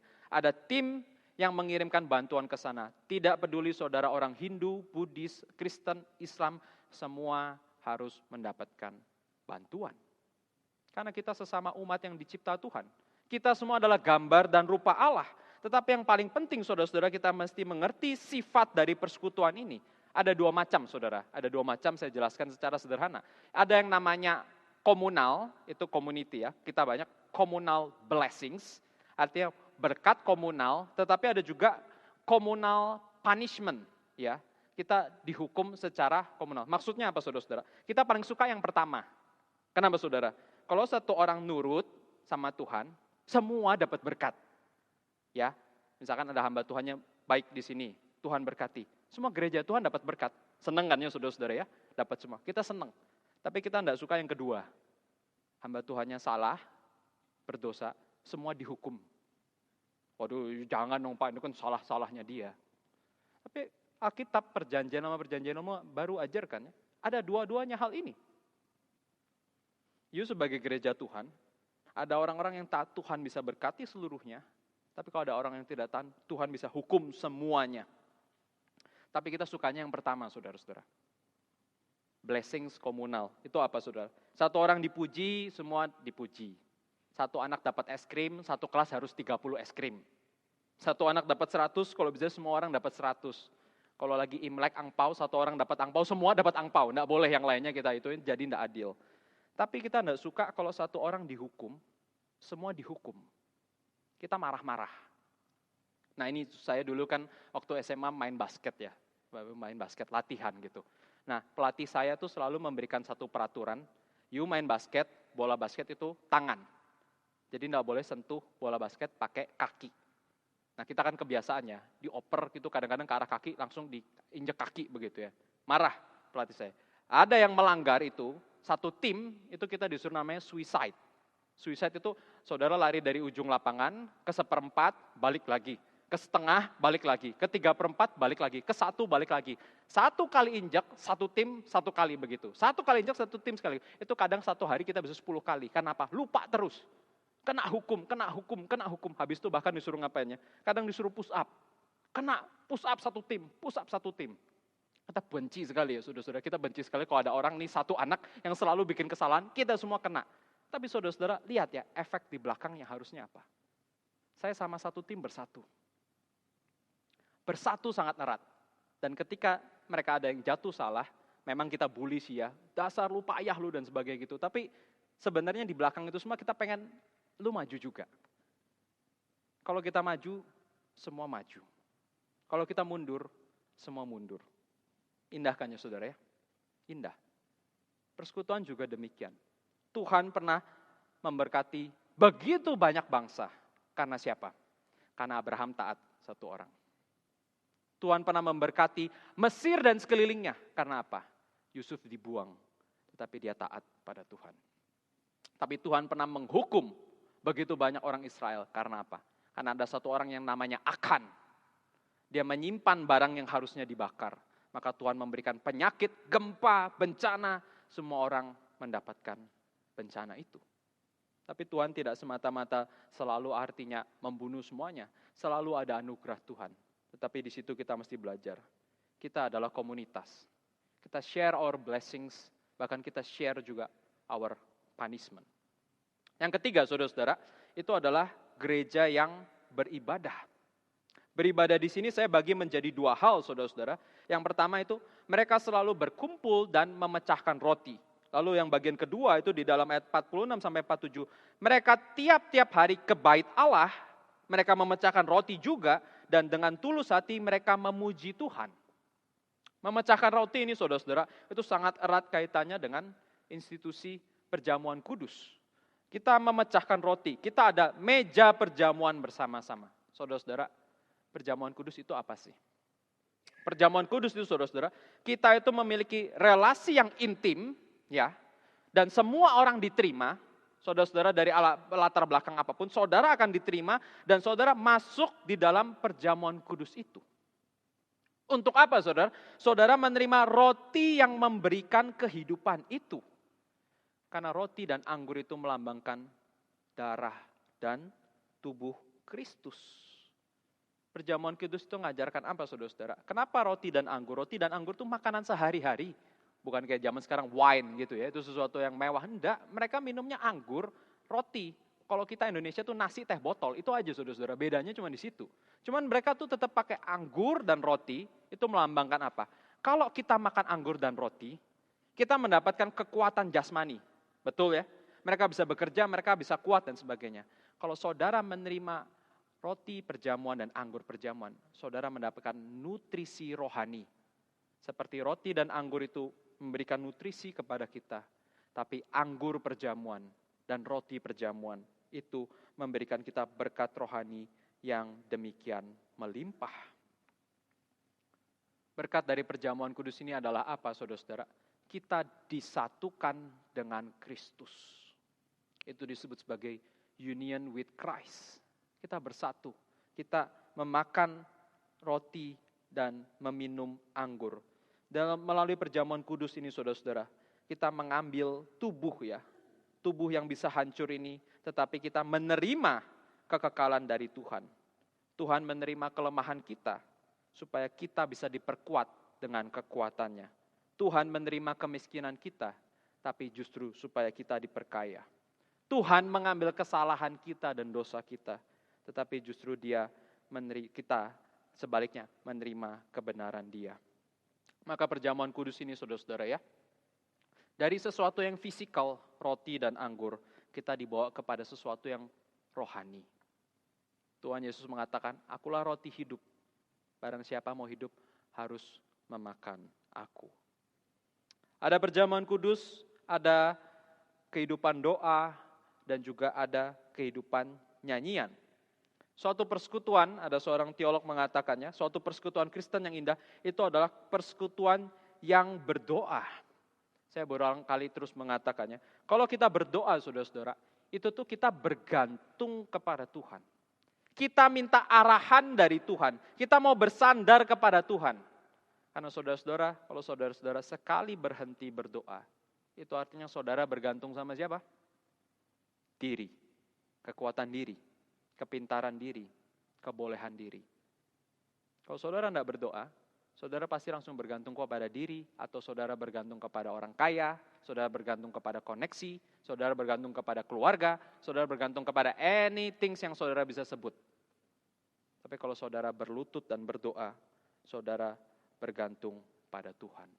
Karena itu doa begitu penting. Saya sedang mengajak terus ya, seluruh jemaat, pengurus harus datang berdoa. Harus datang persekutuan doa. Karena di dalam doa kita berlutut bersama-sama meminta kekuatan dari Tuhan. Bukan hanya doa, kita selain firman Tuhan yang baik, perjamuan yang baik, doa yang baik, kehidupan yang baik, tidak bisa dipisahkan dengan pujian. Karena saudara-saudara kalau sudah dapat firman Tuhan yang baik, pengertian yang baik, respon yang paling benar saudara-saudara, itu kita memuji Tuhan. Karena itu di dalam kekristenan kemarin di latihan paduan suara pertama saya katakan, kenapa di dalam kekristenan lagunya paling indah? Dan pelatih paduan suara setuju sama saya, karena apa? Karena di dalam Kristen kita menerima anugerah Tuhan. Kita ditebus oleh Tuhan Yesus bukan karena perbuatan baik kita, karena itu akan muncul nyanyian puji-pujian yang kita harus meninggikan Dia. Di dalam salah satu Westminster ya, itu harus apa? To know God and to praise Him. Kita mengenal Tuhan dan kita memuji Dia. Karena itu harus ada khotbah yang baik, tetapi harus disambung dengan ada musik yang baik. Ada puji-pujian yang baik. Kita tidak cukup saudara-saudara membawa jemaat itu mengenal Tuhan saja. Tetapi kita harus membawa jemaat Tuhan pulang, bahkan setelah dari ibadah kita pulang masih memuji-muji Tuhan. Memuji keindahan Tuhan. Karena itu kita muncul ada doksologi ya. Kita membawa seluruh kemuliaan bagi Tuhan. Di situ kehidupan kita bertumbuh. Dan yang terakhir saudara-saudara, kalau saudara sudah ada gereja yang memiliki pengajaran yang baik, saudara sudah memiliki gereja yang persekutuan kasihnya baik, saudara sudah memiliki ibadah yang baik, yang terakhir saudara-saudara, hasilnya, saudara akan menjadi gereja yang memiliki kesaksian yang baik. Gereja ini akan menjadi gereja yang berbuah di dalam penginjilan. Karena apa? Ayat ke-47 dikatakannya, mereka semua disukai orang.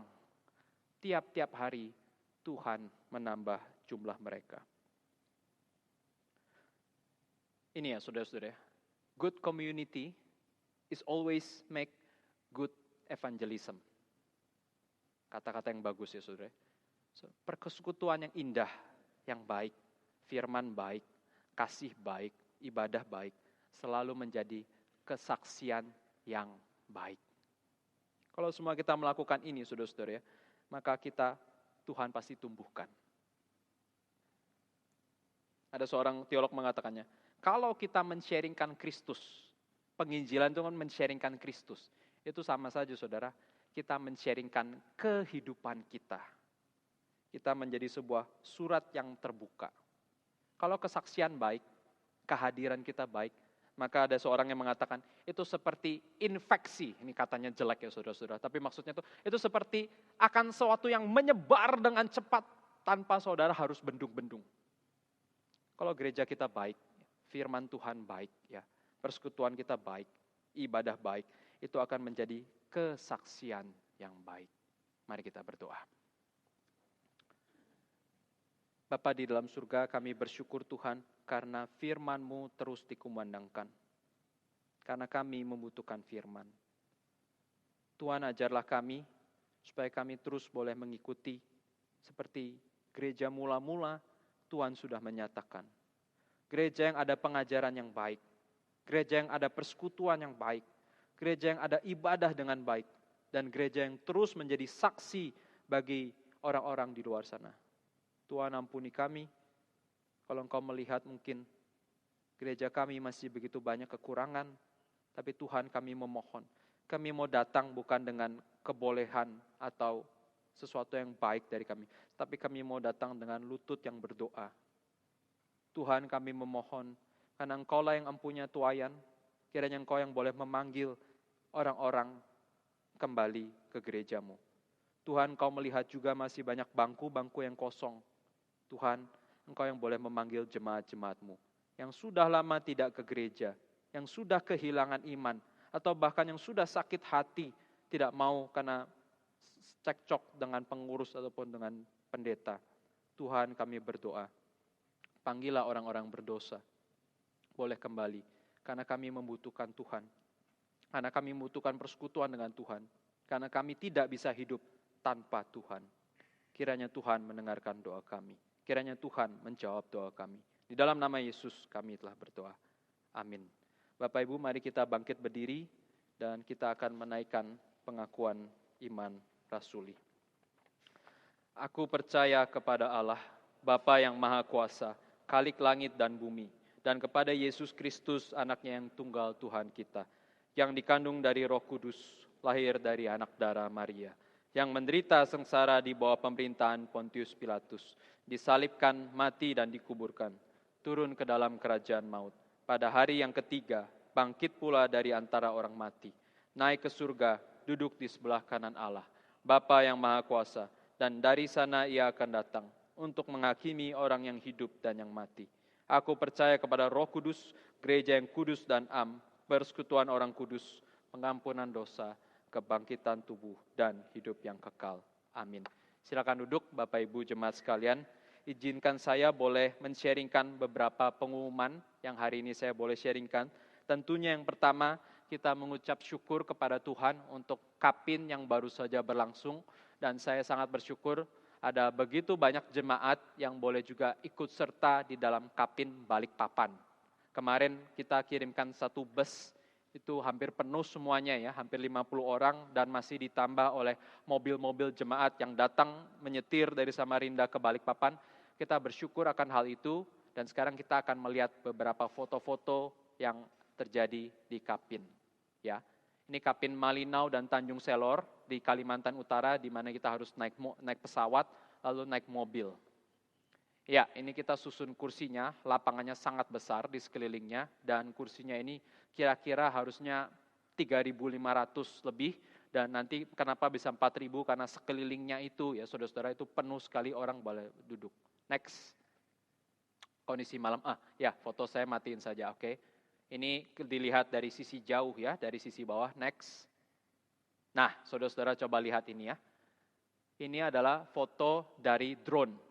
Semua bangku yang tadi 3.500 penuh dan saudara lihat ya, sederet di belakang itu saudara. Itu semua orang berdiri dan suaranya itu masih menyebar sampai belakang, itu semua orang bisa datang. Diperkirakan mungkin 4.200 sampai 4.500 orang mendengarkan Injil. Next.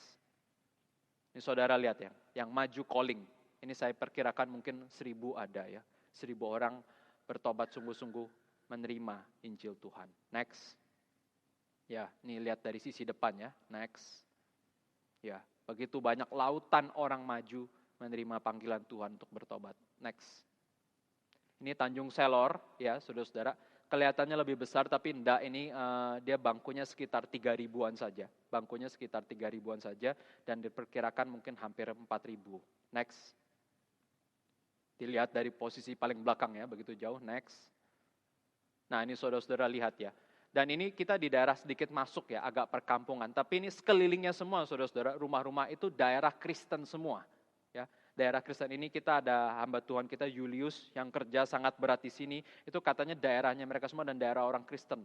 Dan bahkan yang nggak datang ke sini pun saya sempat ke belakang gitu ya untuk ke toiletnya mereka dan sebagainya, itu adalah pastori. Mereka semua duduk di pinggir-pinggir rumah karena suaranya terus sampai belakang ya. Jadi memang diperkirakan sangat besar.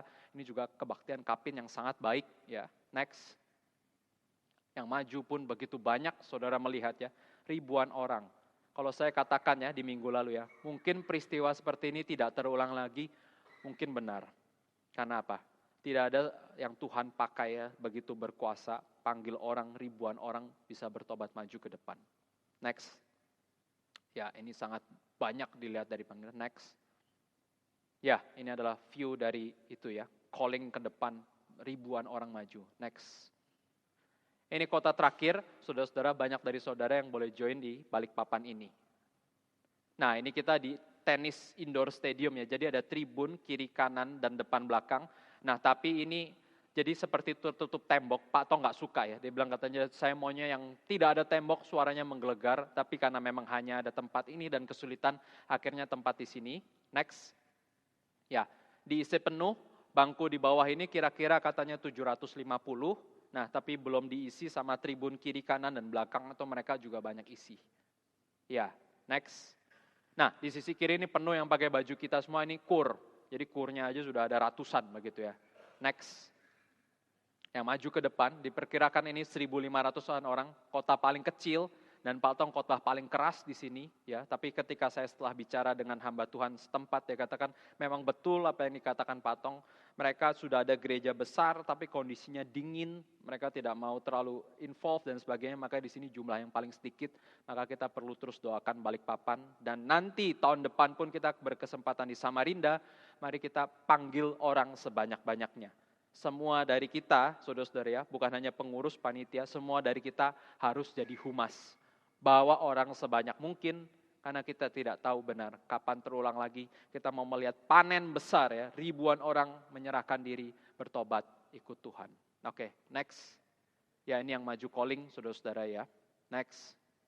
Oke, demikian saja. Bersyukur saudara-saudara kalau kita masih melihat ada pelayanan Pak Tong yang demikian luar biasa. Tahun depan memang kita planning ada beberapa kota. Kita sudah doakan, tapi sekali lagi ya, saudara-saudara kita mesti pikir baik-baik hati-hati, karena kadang tiba-tiba belum tentu bisa jadi. Karena apa? Banyak hal, Pak Tong sudah tua, ada urusan yang lain, Pak Tong harus keluar negeri dan sebagainya. Karena itu kita mesti benar-benar doa. Dan kalau memang diberikan kesempatan tahun depan, saudara-saudara kita semua harus bekerja mati-matian, sama-sama berusaha. Di Samarinda kita harus kerja, mungkin di Sangatta, mungkin di Kutai Barat. Pak Tong sekarang sudah tua, tidak bisa langsung 4 kota, 5 kota, paling hanya 3 kota. Karena apa?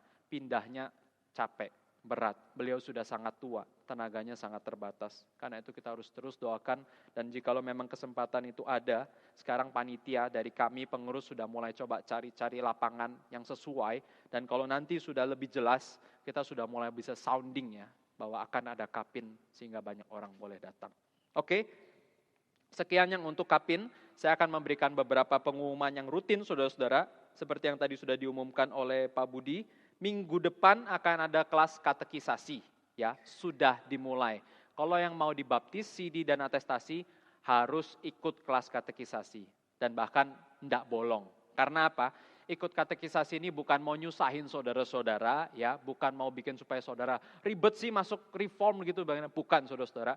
Tapi seperti dengan tadi yang diajarkan katekisasi itu yang dasar. Dasar harusnya kita tahu. Dan bahkan saudara-saudara, yang dasar ini pun banyak yang tidak tahu. Yaitu mengerikannya saudara-saudara, itu sangat mengerikan karena itu yang mau belajar, nanti katekisasi ini bahkan dibuka ya. Yang khusus peserta harus datang, tapi bagi siapapun yang mau datang, boleh datang untuk belajar lagi. Karena kita belajar dari awal, doktrin Allah, doktrin Alkitab, Roh Kudus, Kristus, keselamatan, gereja akhir zaman, kita semua belajar di katekisasi ini. Selanjutnya, kita bersyukur ya saudara-saudara, bersyukur kalau gereja ini masih ada acara. Kalau gereja ini masih ada pemberitaan firman Tuhan. Dan kita di dalam 17 dan 18 Agustus mengundang seorang yang sangat baik sekali, dan saya percaya banyak yang sudah kenal, yaitu Ibu Inawati Teddy. Beliau ini dosen saya ya, dosen kita semua, hamba-hamba Tuhan Yang Lulus. Kenapa? Beliau yang ajarkan dasar-dasar perjanjian lama, sangat kuat, sangat ketat. Beliau lulusan dari Reform Theological Seminary, ambil S2 di sana, dan dia menjadi dosen yang terus mengajar kami di dalam perjanjian lama. Tapi beliau terus melayani, selalu melayani jemaat umum. Seminar ini 2 malam berlanjut ya. Jadi Bapak Ibu bukan pilih-pilih, bukan pilih yang 18 saja gratis, bukan Bapak Ibu ya. 17 itu kenapa ada biaya? Karena dari jam 4 kita harus sediakan makan malam untuk saudara-saudara. Jadi ini daftar, bayar itu untuk saudara makan. Jam 4 mungkin sampai jam 6 makan, break sebentar, nanti lanjut lagi sampai jam 9. Karena itu bayar. Bayar ini kita bukan mau apa-apa, kita memang mau menyediakan makanan sehingga Bapak Ibu harus daftar. Ini seminarnya part 1, part 2, begitu ya. Jadi jangan ikut part 1-nya saja, jangan ikut part 2-nya saja. Sekali daftar, dua-duanya. Part 1 ikut, karena itu menyambung temanya, nanti lanjut sampai part 2. Kalau ikut setengah-setengah nanti kita bingung. Oke? Makanya hari kedua tidak ada biaya apapun, hanya persembahan saja. Dan nanti paginya khusus kita bikin kelas padat namanya. Karena kita tahu tidak banyak mungkin yang masih kerja dan sebagainya, tapi kalau punya kesempatan boleh ikut kelas padat ini karena di sini belajar teologi. Ya. Kalau malam itu seminar, biasanya buat semua orang bisa dengar, tapi di sini kita belajar. Belajar lebih mendalam, belajar kitab hakim-hakim ngajarin apa, seperti di PA, dan bahkan waktunya panjang. Jadi mau tanya, mau apa, puas sekali, dan ini harus daftar karena ini kelas ya. Kelas, karena nanti ada snack dan sebagainya, tapi ini daftar dan supaya kita lihat berapa banyak orang datang dan kita boleh menikmati sama-sama. Karena acara yang banyak dan lengkap ini, mungkin PA minggu itu juga kita tiadakan, dan kita mungkin hanya ada PD saja, karena semua bergabung di dalam acara ini. Seminar 2 malam, 17-18, tapi 18 paginya kita ada kelas padat cuma setengah hari. Harap kita semua bisa join, dan yang satu lagi yang tidak kalah penting, gereja kita merayakan ulang tahun ke-13. Nah, saudara-saudara tahu bahwa semenjak tanggal 23 Maret kemarin pertukaran, saya ditempatkan di sini melayani Geri Samarinda. Tapi karena saya belum pendeta, belum bisa menjadi gembala sidang, maka selama masa transisi ini, pendeta Ivan, wakil gembala sidang pusat, adalah gembala konsulen kita, saya. Karena itu, kita sangat bersyukur kalau pendeta Ivan masih bisa datang. Bapak Ibu tidak tahu dia sibuknya kayak apa. Dia melayani 2.000 jemaat pusat, 2.500. Dia melayani gedung SKC yang baru pindah besar, ada ratusan ribuan anak-anak. Dia melayani sekolah di Logos di Surabaya. Dia masih melayani gereja-gereja lain hamba Tuhan, tapi dia masih disempatkan menjadi gembala konsulen untuk membimbing saya selama masih melayani di sini. Karena itu saya minta beliau dengan itu ya, Pak Ivan kalau bisa ini ada gereja kita ulang tahun, kalau bisa datang. Dan beliau menyanggupi datang untuk merayakannya. Kita akan mengadakan perjamuan kudus, karena itu saya menghimbau saudara-saudara semua ajak ya. Kakek, nenek, papa, mama, saudara semuanya boleh ajak. Ini kan ibadah ucapan syukur. Karena tidak mudah, tidak gampang pendeta Ivan boleh datang. Dan nanti setelahnya itu pun kan kita ada katekisasi. Saya pengen mengajak ini ya, pendeta Ivan akan sharingkan visi dan misi. Sekaligus menjelaskan itu baptisidi dan atestasi. Itu saya mau buka, siapapun semua boleh datang, kita ikut sama-sama. Karena orang seperti pendeta Ivan tidak mudah ya, tidak mudah datang, dan kalau datang kita harus manfaatkan sebaik mungkin. Jadi harap di bulan Agustus ini masih 2 minggu, saya sengaja hari ini kejar harus ada pengumumannya supaya apa? Ada waktu. Share brosur, cerita teman, kasih tahu, save waktunya. Karena dikasih tahu cuma seminggu, ya sudah ada acara. Nanti kemana, ke IKN ya saudara-saudara, atau kemana saudara sayang gitu ya. Ini saya kasih 2 minggu supaya apa? Kita semua sudah set waktunya, kita nikmati ya hamba-hamba Tuhan yang baik, yang Tuhan sudah pakai, supaya kita bisa sama-sama melihat kekayaan firman Tuhan. Terakhir saudara-saudara, pengumuman rutin minggu depan, persekutuan wanita yang setiap minggu pertama akan diadakan hari Selasa 8 Agustus. Ini jadi minggu kedua karena minggu lalu kita kapin ya. Jadi tanggal 8 Agustus persekutuan wanita, lalu persekutuan doa dan paduan suara kembali seperti normal hari Kamis. Kita selalu kalau ada ganti waktu itu karena ada acara event tertentu, kalau tidak ada selalu Kamis jam 7 malam disusul dengan selesainya paduan suara jam 8. Saya mengundang semua jemaat boleh sama-sama datang persekutuan doa, kita berlutut, kita mencoba bergantung pada Tuhan. Sekian pengumuman yang saya bisa sampaikan. Mari kita diberikan kesempatan untuk memberikan persembahan. Kita akan menyanyikan pujian kita yang keempat dan memberikan persembahan.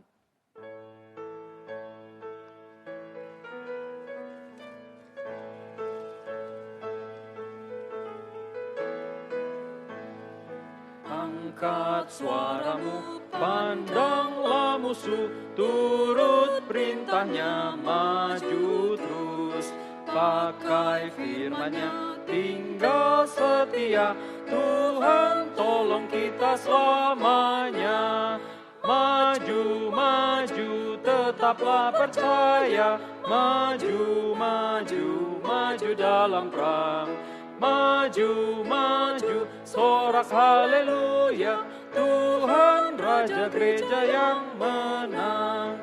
Kami hamba-Nya dengan kuasa-Nya, membawa kabar kasih-Nya.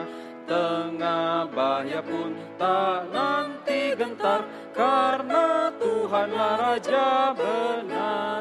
Maju, maju, tetaplah percaya, maju, maju, maju dalam perang. Maju, maju, sorak haleluya, Tuhan Raja Gereja yang... Ayat ketiga. Tuhan padamu kami berseru, berilah kuasa-Mu selamanya. Kelak sehabis perang semua yang menang berkumpul bersama di surga. Maju, maju, tetaplah percaya, maju, maju, maju dalam perang. Maju, maju, sorak haleluya, Tuhan Raja Gereja yang... Ayat pertama sekali lagi. Angkat suaramu, pandanglah musuh, turut perintahnya, maju terus. Pakai firman-Nya, tinggal setia, Tuhan tolong kita selamat. Bangkit berdiri. Maju, maju, tetaplah percaya, maju, maju, maju dalam perang. Maju, maju, sorak haleluya, Tuhan Raja. Ref sekali lagi. Maju, maju, tetaplah percaya, maju, maju, maju dalam perang. Maju, maju, sorak haleluya, Tuhan Raja Gereja yang menang.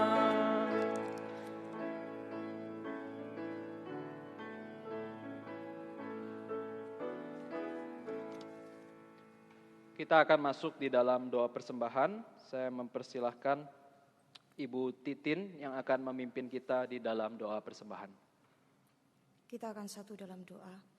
Kami bersyukur Tuhan untuk firman Tuhan yang boleh mengajarkan buat kami bagaimana kami harus menjadi gereja yang bertekun dalam pengajaran, gereja yang beribadah, gereja yang mengasihi, dan gereja yang berani untuk bersaksi.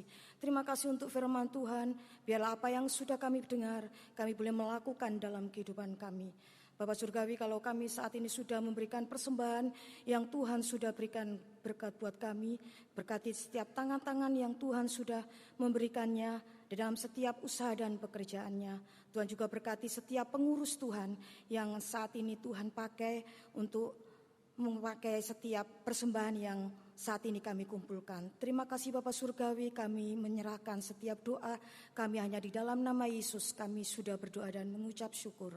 Amin. Amin. Dengan tetap bangkit berdiri, mari kita menaikkan doksologi dan memohonkan doa berkat.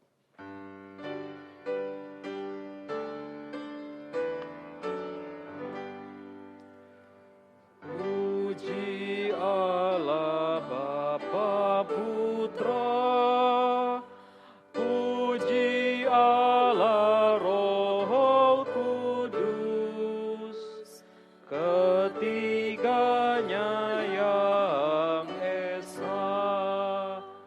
Pohon selamat sumber berkat. Amin. Mari jemaat sekalian kita memohonkan berkat kepada Allah Tritunggal. Kiranya Allah Bapa yang memilih orang-orang yang akan diselamatkan. Kiranya Allah Anak yang menggenapkan keselamatan melalui kematiannya di atas kayu salib. Kiranya Roh Kudus yang memeteraikan keselamatan yang hidup di dalam hati orang percaya. Kiranya Allah Tritunggal ini memberkati kita, menghadapkan wajahnya kepada kita, mulai hari ini sampai selama-lamanya. Amin. Amin.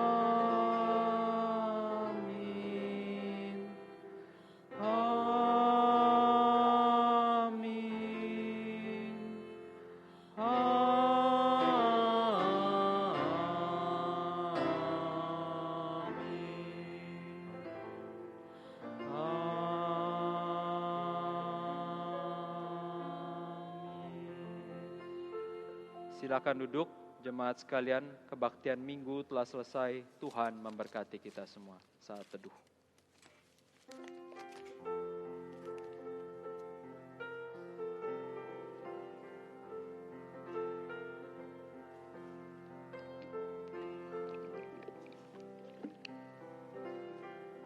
Thank you, Pak. Bu Ratna, selamat hari Minggu. Aku salam.